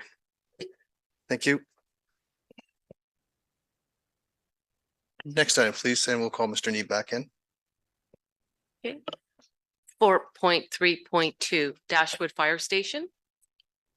So this is a recommendation that came back from the Fire Services Advisory Committee for a 2024 budget amount of $315,000, allocation to the Fire Capital Reserve for the replacement of the Dashwood Fire Station at Okay. 177 Center Street, Dashwood. That was how it read. Thank you, Councillor Oak. Yeah, I'm just, thank you, Mayor. I'm just wondering, whether, looking to staff advice, whether this money could come out of the working capital fund. And be transferred over to the fire capital reserve if, towards this. Ms. Warwick, can you take that? Through you, Mayor Finch, it could be an option if council decides to pull it from the working fund reserve for this item. Thank you. Follow up. Councillor Oak. I'd like to make a motion that the 315 comes out of the working capital fund to be put into a fire capital reserve. Thank you. Seconded by Councillor Neeb. Discussion. Can we have a Dep- recorded vote? Recorded vote. Thank Thank you. you. Deputy. I'd just like to ask what the working capital fund is used for and what's there now. Ms. Warwick, when you're ready. Through you, Mayor Finch.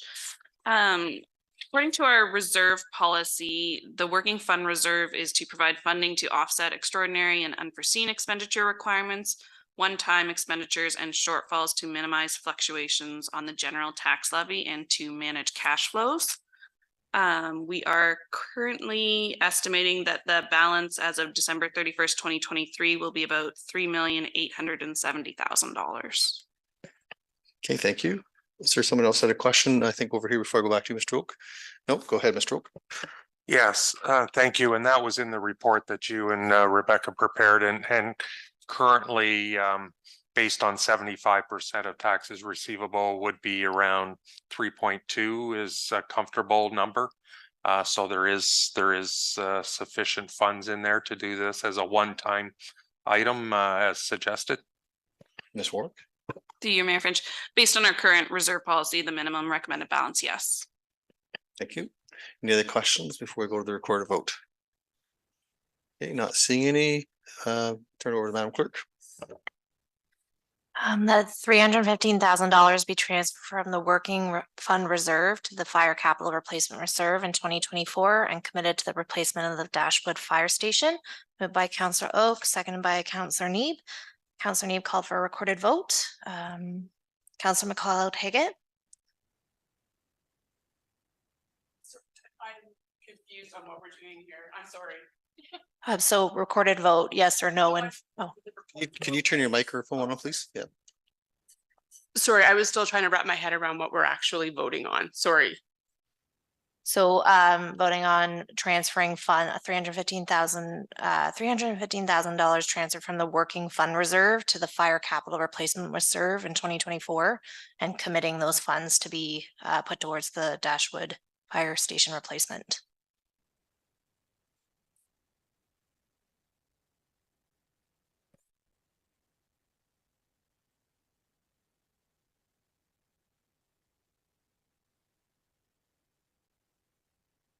Yes. Councillor Neeb, Yes. Councillor Oak, Yes. Mayor Finch, Yes. Deputy Mayor Dietrich, Yes. Yes. Councillor Dietrich, Too many Dietrichs. Yes. and Councillor Vaughn. Yes. That carries 7-0. Thank you. Very well. 4.3.3 then. This next one is a request from the Sunset Foundation to consider another 3-year commitment of $50,000. Okay, members of council, questions? Deputy, go ahead. Just a comment. I'm right back to the grant thing. We gave the 50,000, we gave $150,000 to that, and we said that was the end of it. So I'm not in favor of starting this over again and giving another $50,000 for another 3 years. So thank you. Thank you, Councillor Neeb. Yeah, thank you, Mayor Finch. So one of the priorities of council is the community safety and well-being plan. And I do believe that providing funding towards the South York Community Fund is a pillar of our community and safety and well-being plan. Even if I don't know if we've quite actually talked about it in that way, but in the plan, it's generally acknowledged by Huron County residents and service providers that prevention is the most cost-effective approach for minimizing risk and issues related to community safety and well-being. Addressing risk before issues emerge is key for healthier communities and residents. And in the report, it lists a number of individuals and groups in Huron County identified as being more vulnerable to social, economic, and or health-related risk factors. So these groups are seniors, people experiencing mental health and or addiction challenges, lesbian, gay, bisexual, trans, transgender, queer or questioning people, and other sexuality and gender diverse people, and or intersex people, people of low socioeconomic status, people who are homeless or precariously housed, newcomer, minority populations, culturally and linguistically diverse, people with disabilities, children and youth, people who are more isolated or limited in their social networks, women, and children in abusive situations.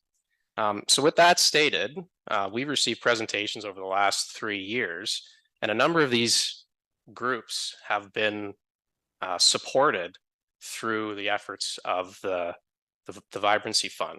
So some examples are the Thames Road Elanville Community Park to build a toddler swing set, Stevens Central Public School for outdoor learning resources, the Community Volunteer Income Tax Program, the South Huron Arts Center towards the creation of the Pottery Studio, Huron Waves Music Festival for specialty programs for LGBTQ plus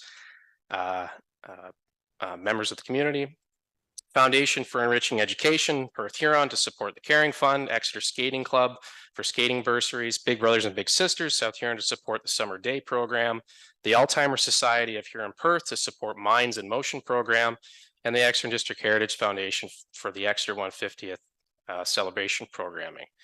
I also think we need to take into account that when we provide this funding towards the foundation, we're building a sustainable fund for the future so that we do not have people coming to council in the future. I think there's also an expectation from the community that we do support these initiatives. And I think it's important that we're proactive in maybe highlighting some of the work that the foundation is doing on our behalf in targeting some of these areas through our community safety and well-being plan. So anyways, I'm in favor of continuing. I think we do need to continue until a time that the fund is self-sustaining, and there's going to be no question of who is responsible for providing community grants. Thank you. Comment? Go ahead, Councillor Oak. Yeah, thank you, Mayor. I'm in agreement with Councillor Neeb that we should be looking at getting this fund to a level that it is sustainable. I know we've committed the majority of the amenity fund right up till 2023, but 2024, the Exeter pool payments end in 2024, and there's 25 to the Playhouse, but there might be some additional.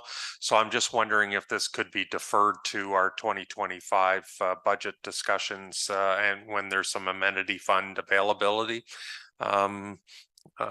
Amenity fee availability to potentially use for this to build the fund, and it might be 25,000 a year, not 50, just to get it to a level that with interest that it accrues, then that interest is what basically gets paid out, not the actual 150,000 itself. So that has been put into the fund. So just wondering if that's something that could be deferred until the next budget, and we could look at the amenity fee to fund it moving forward.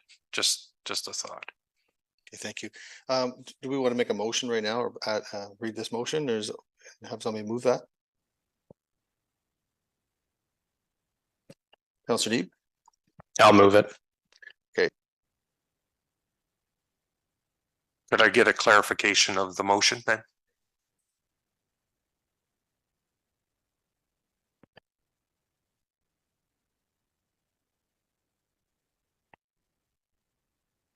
So the original request was from the Sunset Community Foundation to consider another 3-year commitment of $50,000 to budget meeting deliberations.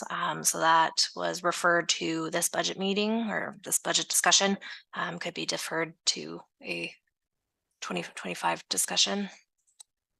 Councillor, what are your thoughts? Sorry, we're deferring the whole conversation till 2025. Or are we approving it this today? Are we adding it to the budget? So council can choose, well, if you would like to do the motion as so to commit the $50,000 for the next 3 years, that could be the motion on the table. Okay. That's what you'd like Yep. to do. I'd like to make that motion. Okay, thank you. And do you want to read that motion just so we have exactly what we need to understand? Just before. Yeah, I'll second it for discussion purposes. Okay, thank you. We'll just get it read here in a moment.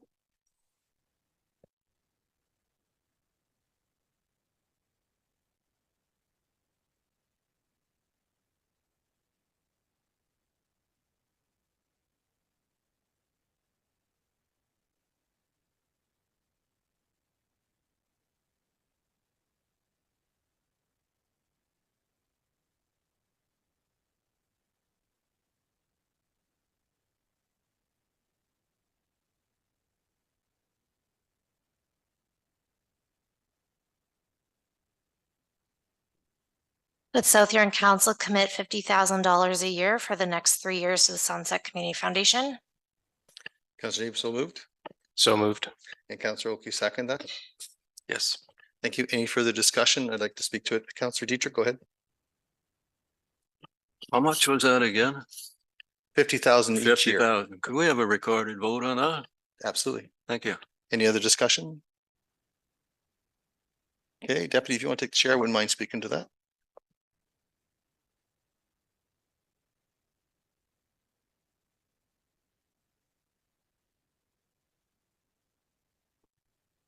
Okay, thank you. This is something that I think we all need to take a good look at. I'm in total agreement with Councillor Neeb and Councillor Oak on this. It's a very minor price to pay, quite honestly. It takes the politics out of grant funding because we are actually empowering the people to receive this money and they decide where it goes. One thing that struck a chord with me was the tax preparers program saved hundreds of thousands of dollars for those that can't afford or didn't go to a tax preparer. So that helps us down the long road for those individuals. It actually helps build a community. So I think we need to support this. It may seem like $50,000 is a lot of money. They're just going to get dollar for dollar. You know, you pay $1 for something, you get $1 back type of thing. But we're investing $50,000 into our community, and that investment goes a long way, and it builds trust with everyone in the community. So I think that's something we need to continue to strive to do, is build that trust. And this is, for me, this is an easy one. After having heard some of the things that money went to or can go to, it's a no-brainer for me. Thank you.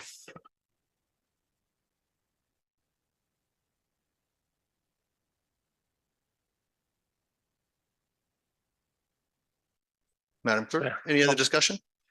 Councillor Oak, and then Councillor Yeah, Vaughn. thank you, Mayor. And I agree with your comments.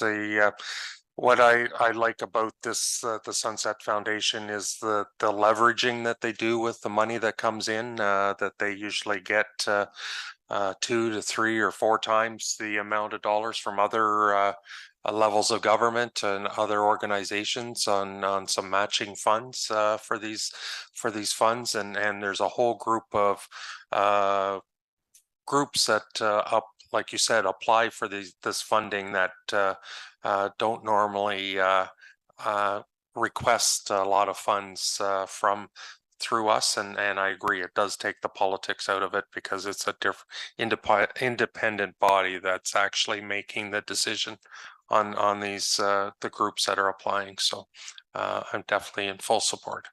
Thank you, Councillor Vaughn. Thank you. Yes, I definitely think the Sunset Community Foundation is a worthwhile venture for us to be involved in. I struggle with $50,000. I really do. I think that's a bit high. other comments that were on the floor throughout this entire discussion were bringing this or referring it back to the wind turbine committee for potentially discretionary funds. Personally, I don't have a problem with that idea, but that's not the motion on the table. But $50,000, I think that's too much. And so I won't be voting in favor for that. Thank you. Councillor Need, you had something?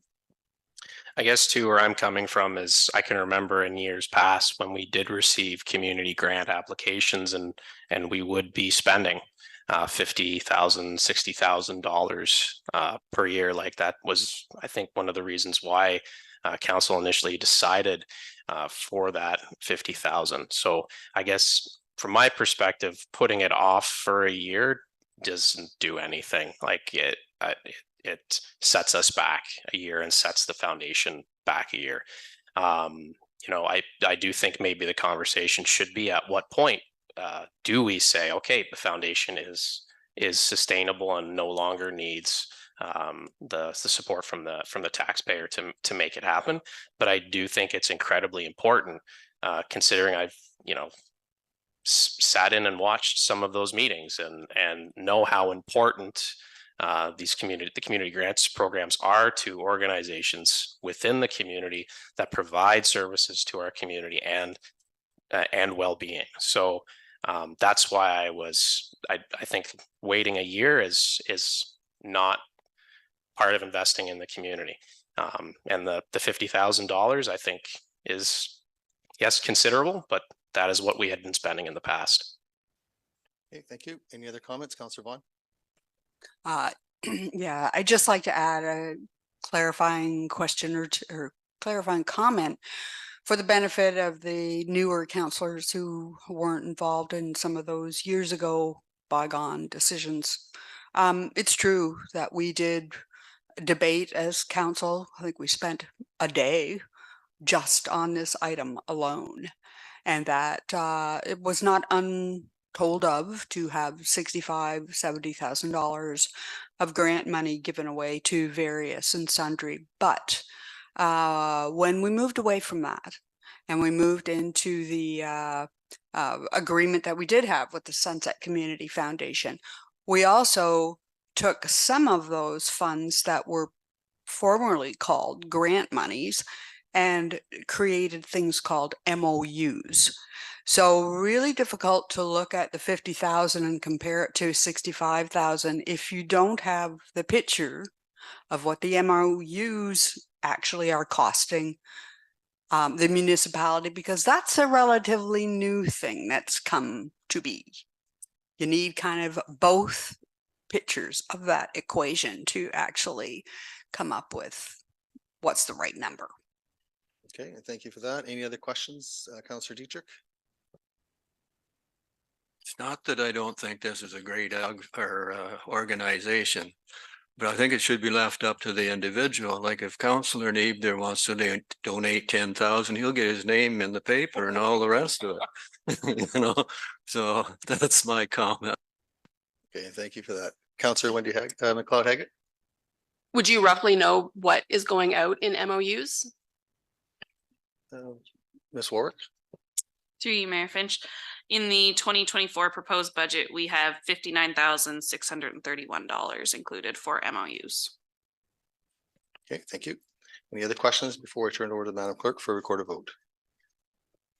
Okay, I'm not seeing any. Madam Clerk. Oh, can you just read the motion first, please? Motion on the floor that South Huron Council commit $50,000 per year for the next 3 years to the Sunset Community Foundation. Moved by Councillor Neeb, seconded by Councillor Oak. And Councillor Dietrich called for a recorded vote. Councillor Vaughn? No. Mayor Finch? Yes. Councillor Oak? Yes. Councillor Dietrich? No. Councillor McLeod-Haggett? No. Deputy Mayor Dietrich? No. Councillor Neeb? Yes. And Deputy, your microphone is off, just FYI. Sorry, no. So that's defeated, 3-4. Councillor Oak, go ahead, please. I'd like to make a motion that we look at 25,000 a year and it would be deferred to the amenity fund committee to review for the 25 budget. Okay. And Councillor Neep seconds that. Thank you. And I'll let the Madam Clerk prepare that motion before we proceed.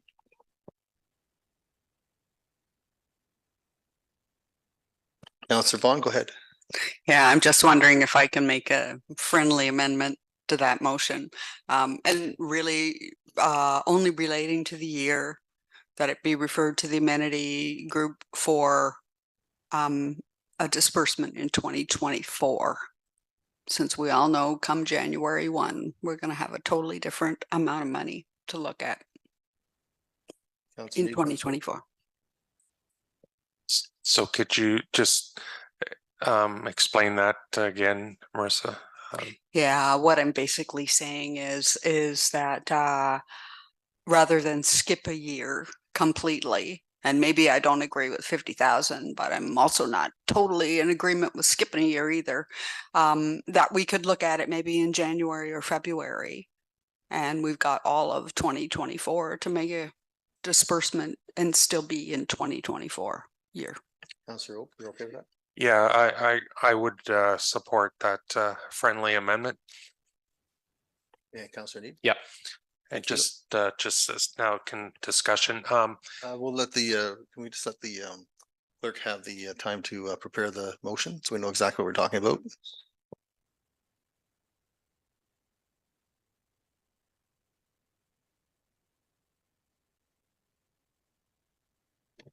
And sorry, just for clarity, is that 25,000 for the next 3 years or just 25,000?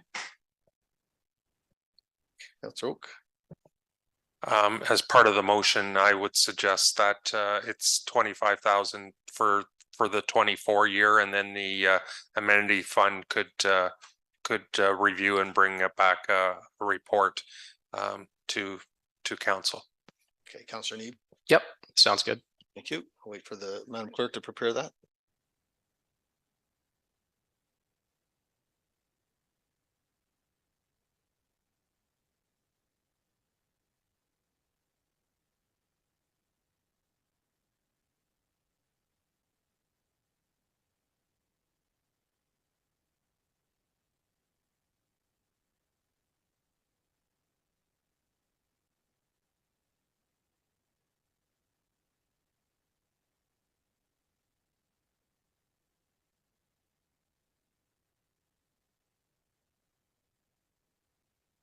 Absolutely. Go ahead, Ms. Masuha-Carlson.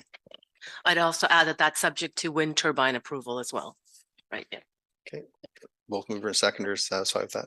Thank you.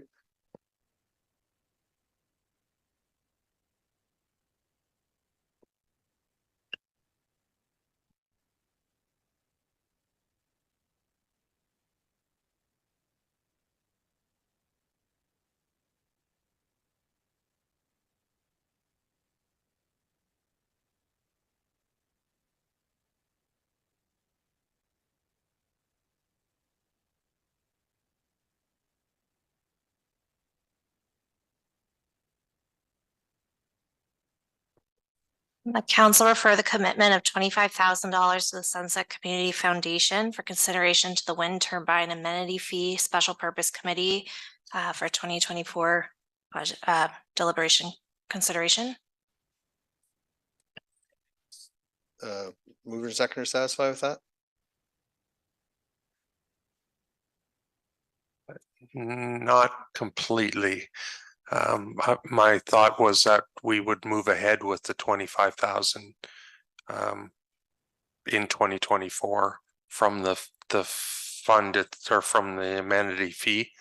And that was going to be one of my questions, was just how much we expect to come in 2024 that isn't committed, because I know we have the pool amount and then we have the playhouse amount that are committed for 2024, but that's the only thing that are committed, I believe, for 2024. Okay, so Madam Clerk will prepare that.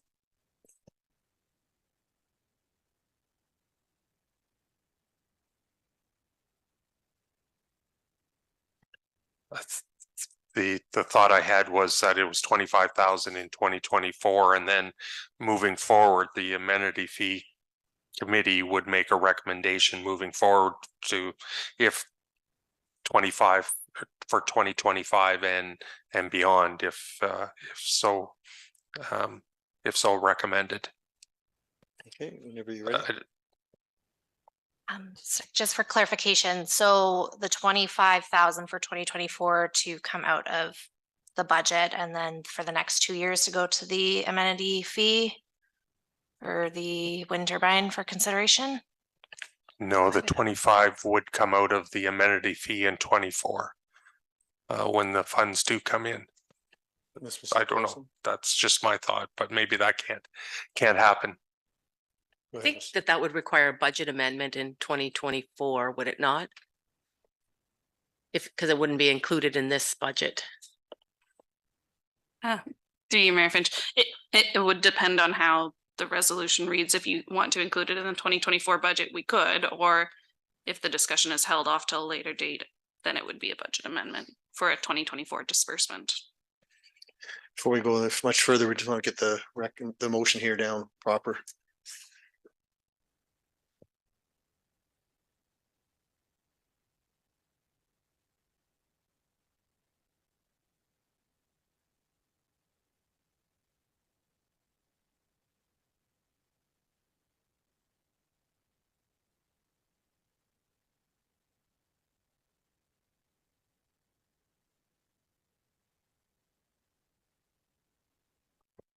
That council refer the commitment of $25,000 to the Sunset Community Foundation to the Wind Turbine Amenity Fee Special Purpose Committee for 2024 disbursement. Councilor Oak, sounds right. Could you just repeat that again, Alex? Council refers the commitment of $25,000 to the Sunset Community Foundation to the Wind Turbine Amenity Fee Special Purpose Committee for 2024 disbursement. Councilor Oak. Okay. Councilor, you're happy with that? Yes. Thank you. Okay, so we'll go through more now. Are you ready to start taking minutes? Discussion? Okay, who would like to discuss that? Discussion? Deputy, you had something? Yeah, before I thought it was just going straight to council, but it's going through the committee, correct? Thank you. Okay, Councilor Vaughn? Just gonna say that's how that reads to me, that it's coming back to the committee. And that's the consideration, 25,000. Yeah. Okay. And the committee can deal with what's happening year after that, or right. Okay. No further discussion, or is there any other discussion? Okay, and was there a request for recorded vote? Okay, Councilor Dietrich, I believe you asked for that. Okay, very well. If there's nothing. Yes. Yep.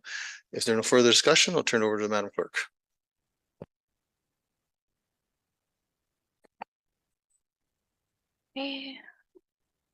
So that council refer the commitment of $25,000 to Sunset Community Foundation to the Wind Turbine Amenity Fee Special Purpose Committee for 2024 disbursement.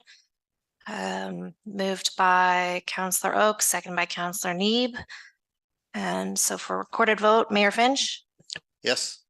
Councillor Vaughn, Yes. Councillor Neeb, Yes. Councillor Dietrich, No. Councillor McLeod Haggett, Yes. Councillor Oak, Yes. and Deputy Mayor Dietrich. Yes. That carries 6-1. Okay, thank you. Next item, please, Ms. Priscilla Carlson. Okay, the next item is a joint report, and it was an update from November 27th, 2023. The report. Oh. Councilor Vaughn, you had something? I do, and I'm just wondering if we can talk about this for just a brief second before we move into that totally new subject. So I wanted to bring up an issue that came to my attention in most recent meetings we've had. I can't remember exactly which one, but we had been talking about um, 4 or 5 different items on the budget for the South Huron Rec Center, which were basically some operational things as well as some, I would say, continuation of project work, especially for the outside. But what came up in a meeting recently was that the Stephen Arena, which I had thought we did that Stephen Arena cement floor for year-round event purposes. And it came to my attention very briefly in a recent meeting that we have an occupancy issue because we don't have fire suppressant material and we cannot move ahead with any kind of occupancy activities beyond the ice time. So I'm looking for some clarity here. Have we got an issue that we didn't know about that we should be addressing from a monetary perspective so that we can finish what we started on that project? Maybe ask Mr. Wolf, do you want to take a chair and reach and speak to the microphone?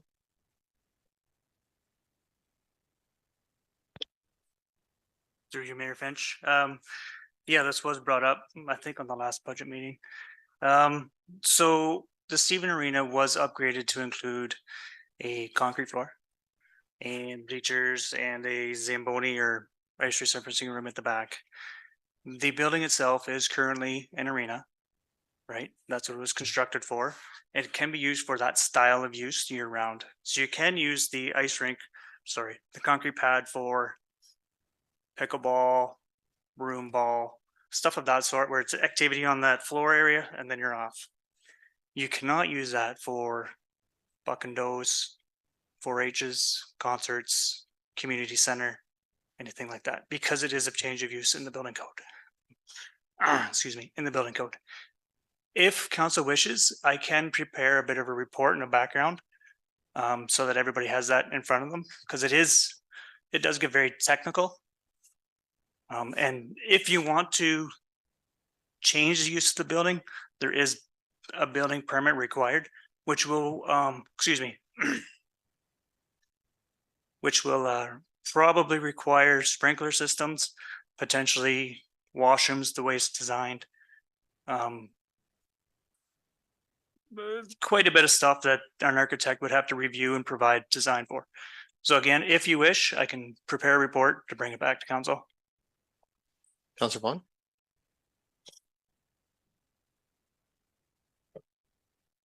A lot to digest just It in is a that lot. one moment, because I honestly didn't know we had only specific types of uses that we were approving when we approved the whole project.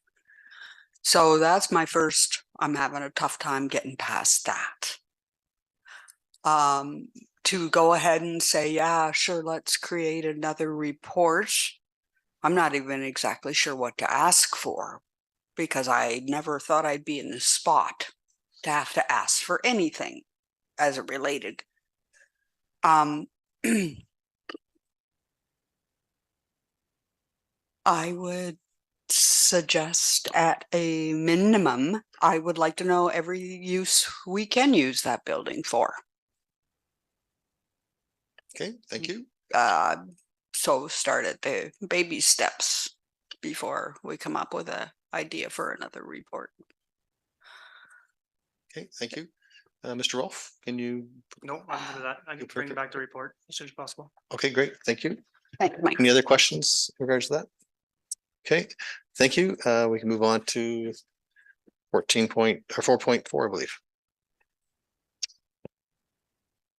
Okay, so this joint report, and it brought back some information from follow-up from the November 27th meeting. There was information about the cost of living adjustment. There was some benchmarking data, including some dollar amounts for different amounts. Number 2, there was also provide information on the OPP stabilization reserve, as well as information on the working fund reserve. Questions from members of council?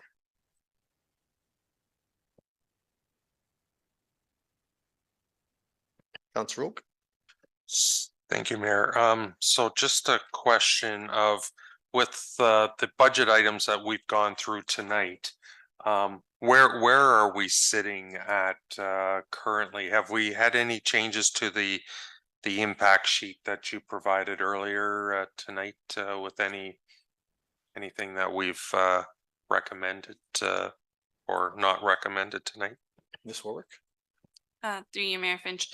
I believe the only change to the budget that has gone through is the 315,000 from the working fund for the fire capital replacement reserve. So that won't impact the tax rate calculations. Okay, thank you. Any other questions? Councillor Roque. So just maybe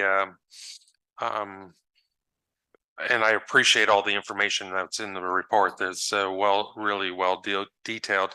Just a couple questions on the comparables to some of the other municipalities. And I guess I know it's early days yet with budgets with everybody. Any indication on some of the neighboring municipalities on what they're looking at for a 2024 budget number in their for that they're using for COLA, that is? Ms. Masula Carlson. I think it's kind of around what was provided here from those other municipalities. Thank you. Any other questions?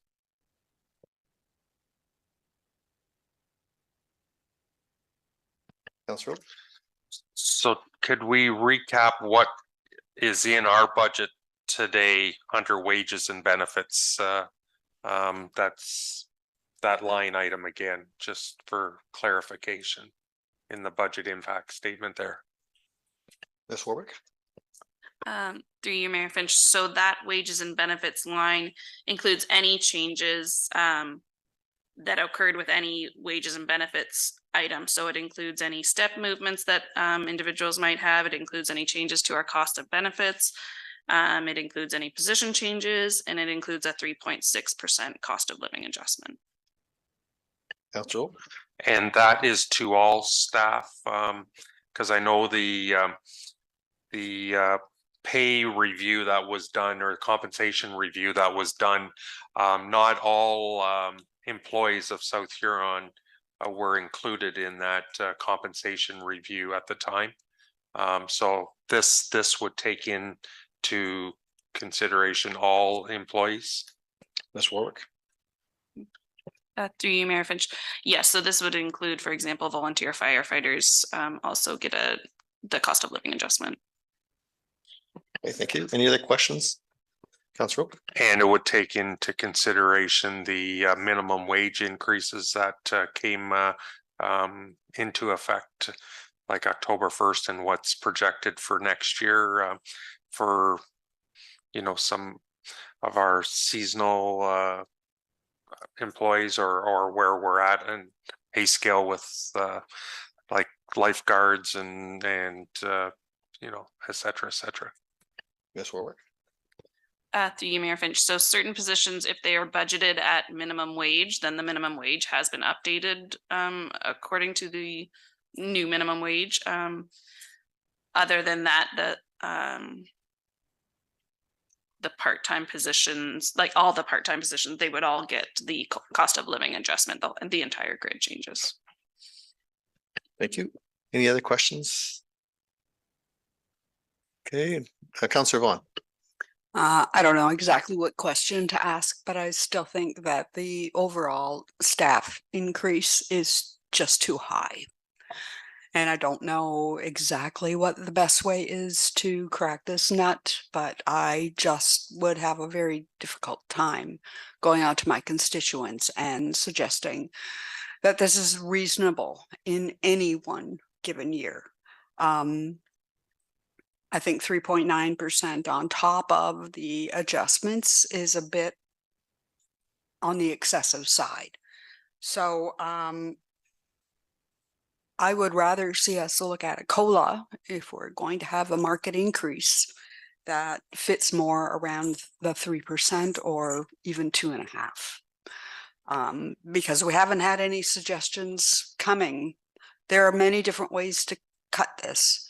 A salary increase of COLA anything on a salary that's in excess of $100,000 is quite different than a COLA increase of 3.9 on someone who's making $45,000 a year. But those kinds of options and scenarios aren't even on the floor.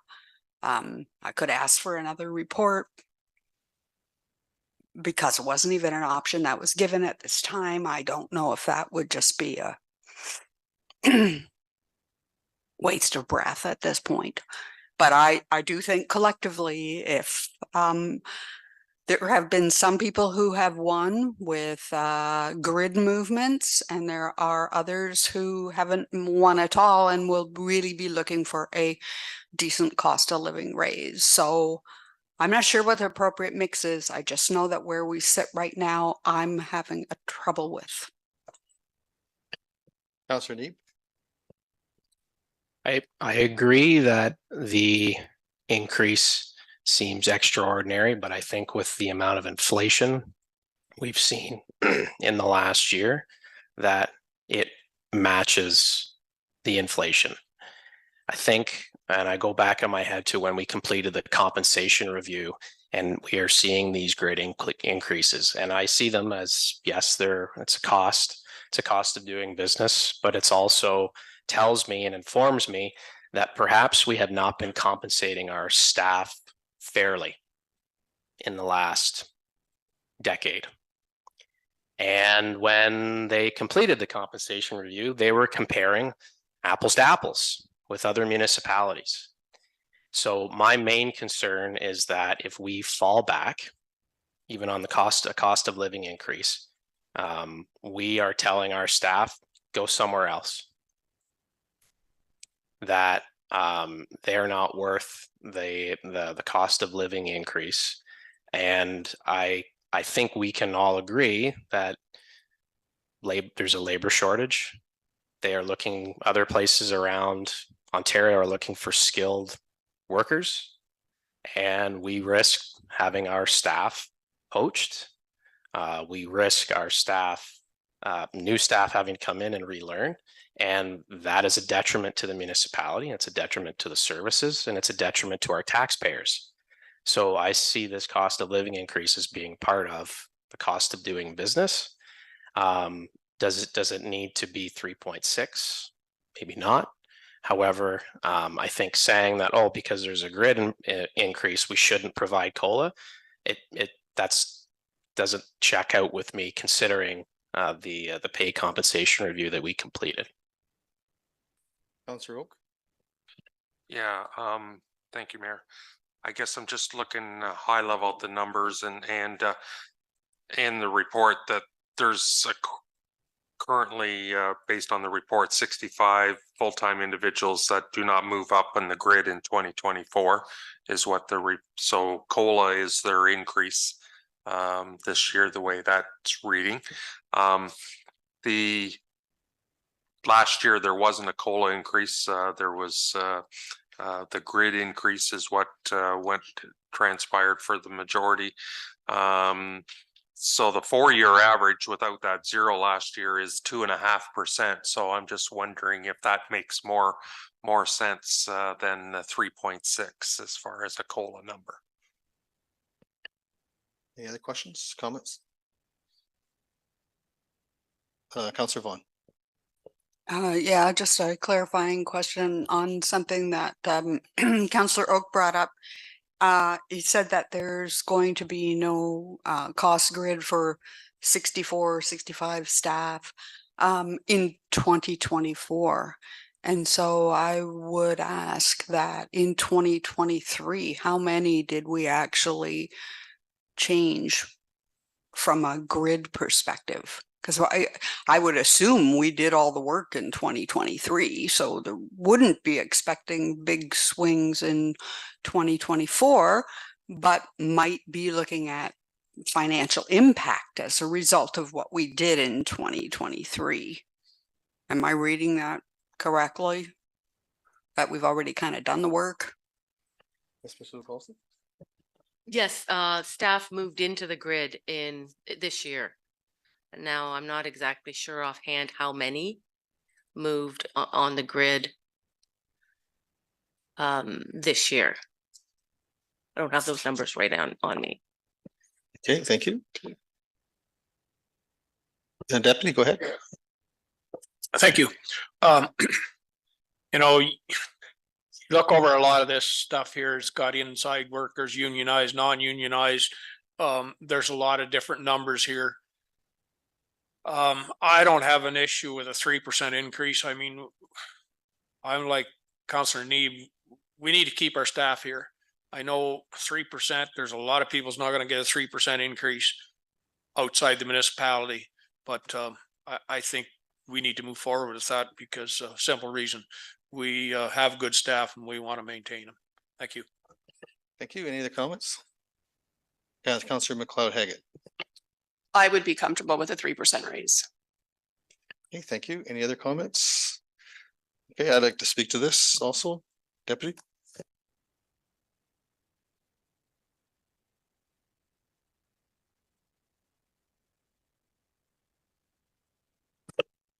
Thank you. I'll agree with Councillor Neeb on this. Absolutely, 100%. Staff are very dedicated and important to all of us. They are what I would call loyal. And there's cost to that when you have loyal people. Don Giverson was actually on vacation tonight. Okay, I want you to put that in perspective. He's presenting to us. He's not a 5-year person. He's close to retirement. There's tremendous loyalty right there. I've always said, train your people to the point that they can leave, but treat them well enough that they will stay. So I suggest we support our staff in every measure we can because they are loyal to us. So we need to be loyal to them because if we're loyal to them, they'll continue to be loyal to the taxpayers. Thank you.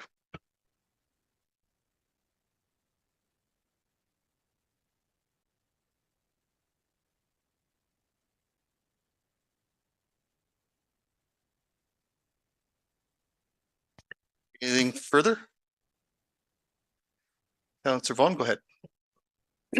Yeah, I'd just like to put this sped as well, but I would like to have a motion that we have a COLA increase at 3%. Okay. I'll let the Madam Clerk prepare that.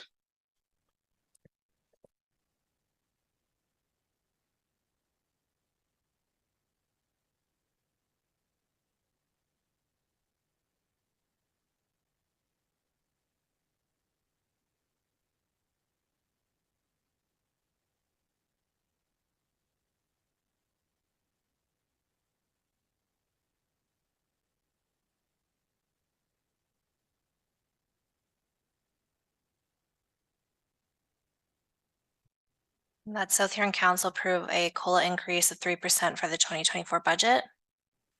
So moved. Seconder, please. Councillor McLeod Haggett. Discussion. Councillor Oak. Just a question to the treasurer, how that impacts our tax rate for the two different scenarios for the 3%. Ms. Warwick, go ahead, please. Through you, Mayor Finch. So if we move from the currently proposed 3.6% COLA to a 3% COLA, that would result in levy savings of approximately $23,551. That change would then change the tax rate increase to approximately 3.91% for rural and 1.92% for urban. Okay, thank you for that. Anything further? Councillor Oak, your mic is on. Any other questions or comments? Okay, not seeing any. Okay, we have a mover and a seconder, correct? There's no further discussion. I'll call a question. All in favor? And that carries with 6. Thank you. Ms. Missoula Carlson. Okay, we're at next steps here. Is council in a position to set a tax rate?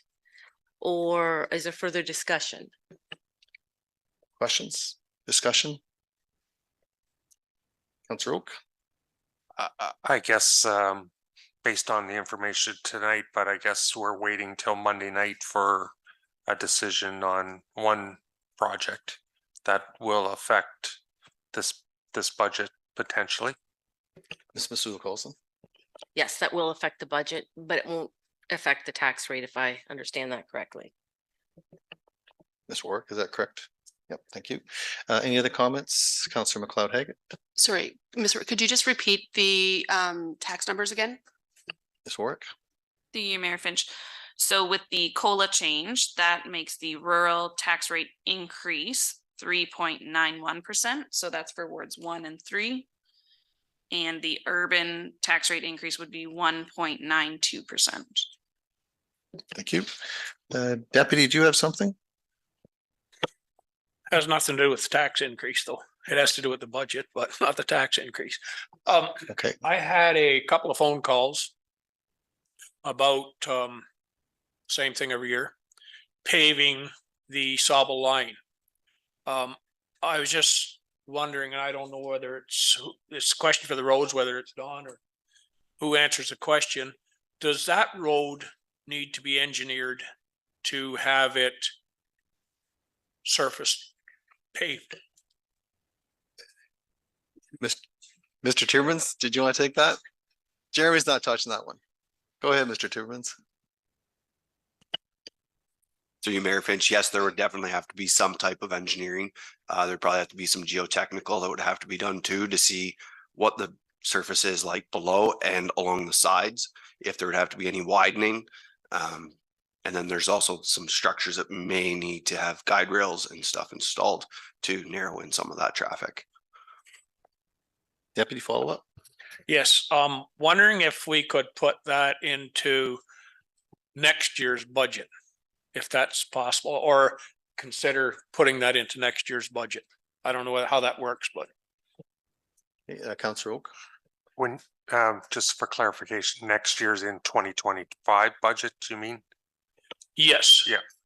And that was a question, sorry, question that I was going to ask as part of this as well is what is the actual cost approximately for 1.25 miles to convert a gravel road to a paved road, as far as the engineering, the drainage, the paving? Approximately, what is the cost to do 1.25 miles of new gravel road to a paved road? Because I've had that question asked of me a couple times, just what the actual cost is, ballpark. Through you, Mayor Finch, in the SOI study, there is a table in here that's converting everything per meter. So depending on the roadway, it could be anywhere from 766 per meter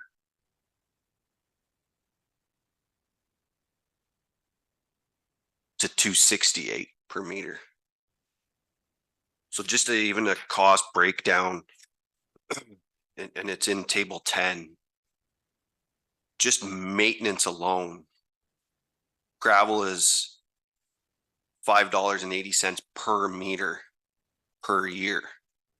Pavement just for maintenance is $13.79 per meter.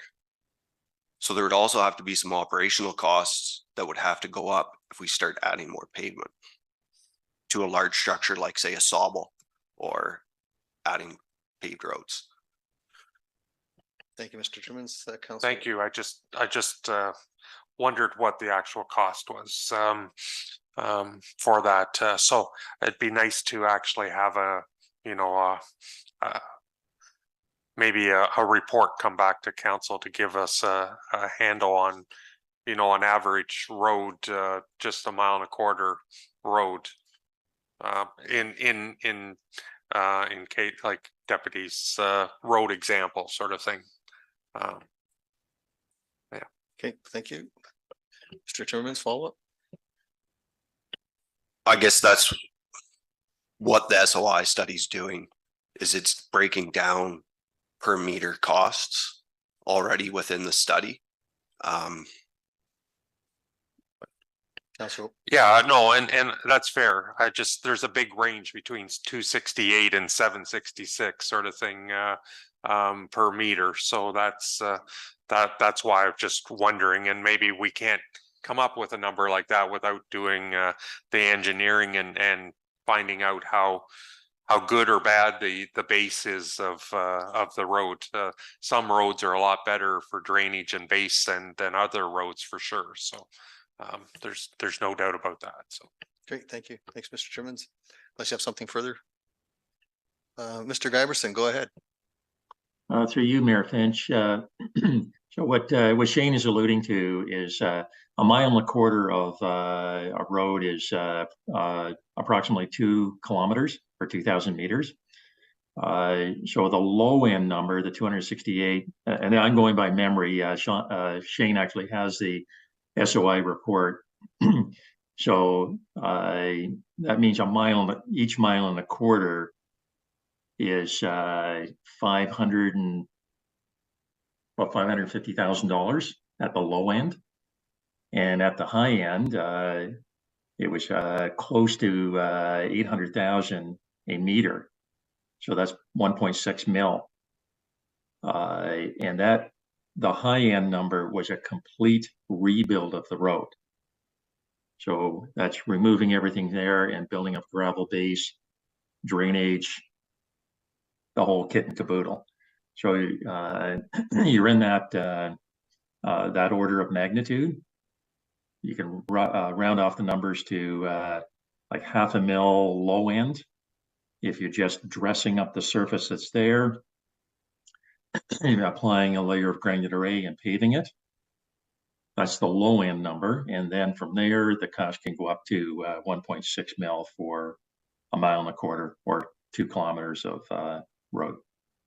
And then that wouldn't include 2 or 3 culverts, like large culverts that need to be replaced too, would it?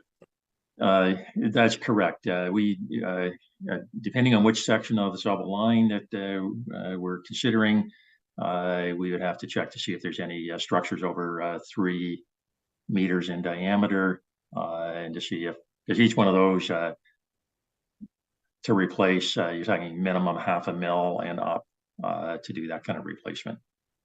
Great, thank you very much. Thanks, Mr. Giberson. And we're getting close to the end of the meeting time. We've got 9 minutes to go. So turn to Ms. Sue Carlson. Any follow-up?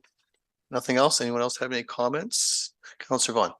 Yeah, I just wanted to comment on the, if we're looking at the Sauble line and any kind of reports coming forward to talk about that road and the shape it's in, or the, I think drainage is a big issue there in terms of, we got the hay swamp happening. So I think we have to be a bit mindful of any impact that more frequent freeze thaw cycles and climate change have to do with that particular road. Also too, the other thing is cost of the road is one thing, but also the traffic is another. And I don't know exactly how many people live on that particular line, but I also don't know what the traffic count is. We all know if we pave a road, more people will take it, but we are rural Ontario, and are we making a statement that we no longer have any kind of dirt or gravel roads? I don't know. I think we ought to think about what we're doing here. Very well, Deputy. And I have thought about it a lot. I travel those roads all the time, and they need to be paved. They are, I know they can't keep the potholes out of them. So something needs to be done when you're driving that kind of equipment down the road, whether it be heavy or not. It's awful expensive. So maybe we need to look at some of the rural roads and get them fixed up. Okay, thank you. Any other comments? Councillor Oak. yeah, I agree. There, I think there needs to be some sort of a strategy with our gravel roads over the next few years to take a look at because there's several roads in certain areas that I think it would make sense to be paved versus the potholes and the washboarding and different things that are happening with some of the roads, and it's a lot to do with what we're seeing more and more of some climate change activity where we get bombarded with moisture at a time. It's not just gentle rain anymore. It's significant moisture. So yeah, I think and that might be a a future committee of the whole to talk about our roads, and I do know that there's a master transportation plan. Then maybe the CEO could comment on that, or somebody could comment more on that, or Don or Shane. Mr. Giverson, did you want to comment on the master transportation plan? Absolutely. Yeah, through you, Mayor Finch. There are no plans in 2024 to proceed with that portion of the transportation master plan. We are planning to proceed with the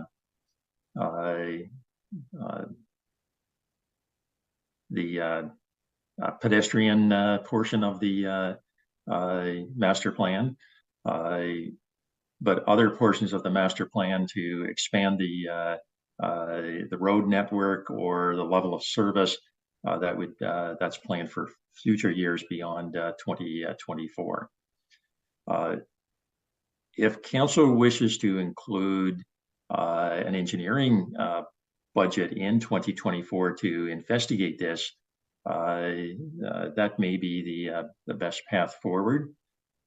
Because there's a lot to consider when converting the gravel roads to paved roads.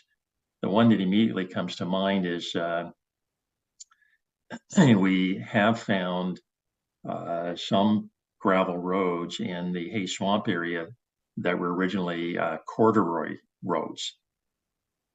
So they have, when these were originally built, they felled logs to stabilize the ground, and that's what's below the road surface. So there's a lot to consider when moving forward with this, but that's the best way forward. If council wishes to have this investigated, we do need some professional services to do so. Great, thank you. And we're just a couple minutes before the end of the hour, so if there's nothing further. Ms. Masuda-Carlson, do you have anything further at all? Guess I'll ask, does council want to extend curfew? We want to extend, we have to be unanimous on it, and if we're not, we're pretty much done anyways. So, Deputy? I think we're almost done, but if we're only going to be another 10 or 15 minutes, let's finish it and then we're completely done and we don't have to come back to do this. That's my thoughts. Okay. Change from last meeting. Sorry. Okay, let's wishful thinking. You're all in favor to extend past the hour? Deputy or Councillor Dietrich? We'll put your hand up if you could. Councillor Vaughn? Okay, so all seven. Okay, thank you. Okay.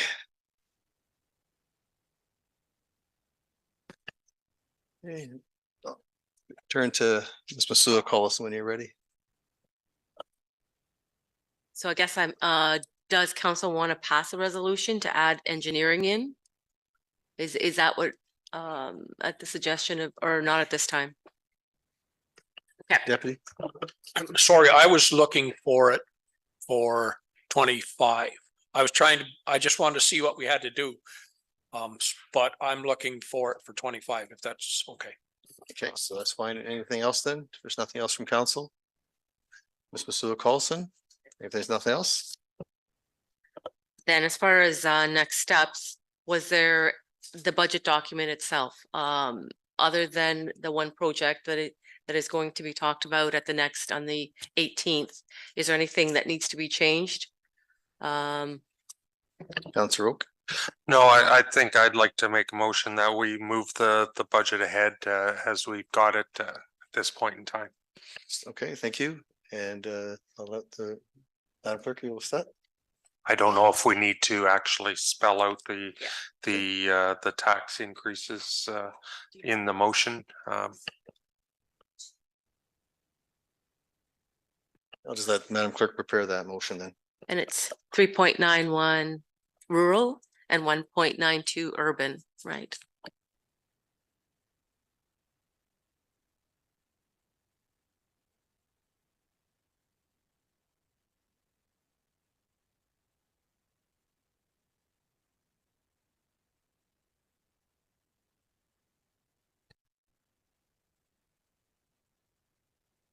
Just in that motion though, I would like to include what the the average residential rate would be, or the residential assessment would be for both as well, not just the tax rate increase, because there is a difference in the dollar amount per household on the average household. I think we missed the boat by not putting that number in there as well. Okay, so I'll have staff prepare that motion then.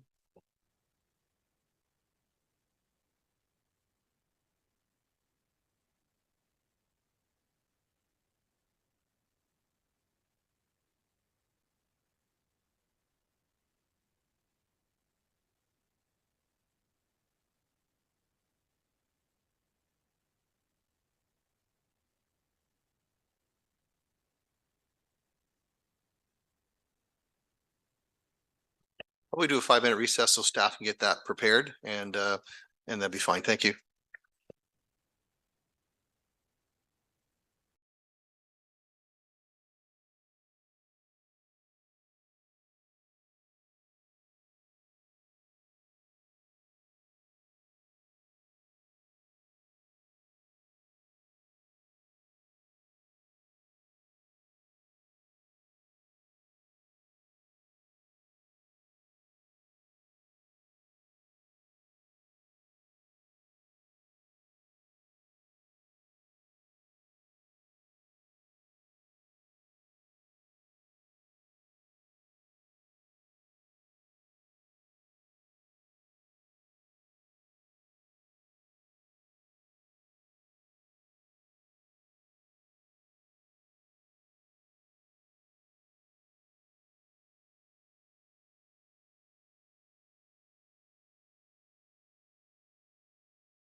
Thank you. Madam Clerk, do you have that recommendation before you?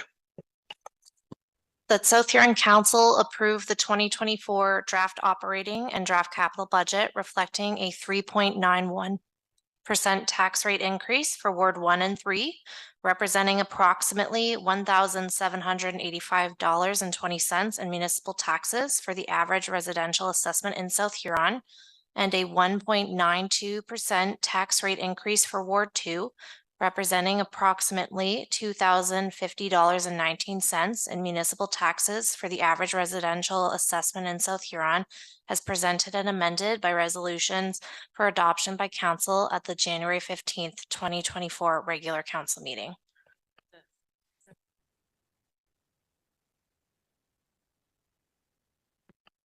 Good. Councillor Oak, so moved. Thank you. Deputy, seconds it. Any discussion? Call the question. All in favor? And that carries with 7. Thank you. Ms. Masula Carlson. The South Huron Council hereby adjourns at 7:07 PM to meet again on December 18th, 2023 at 6 PM or at the call of the chair. Moved by Deputy Mayor, seconded by Councillor Neeb. No discussion. Call the question. All in favor? And that carries with 7. Thank you, everyone.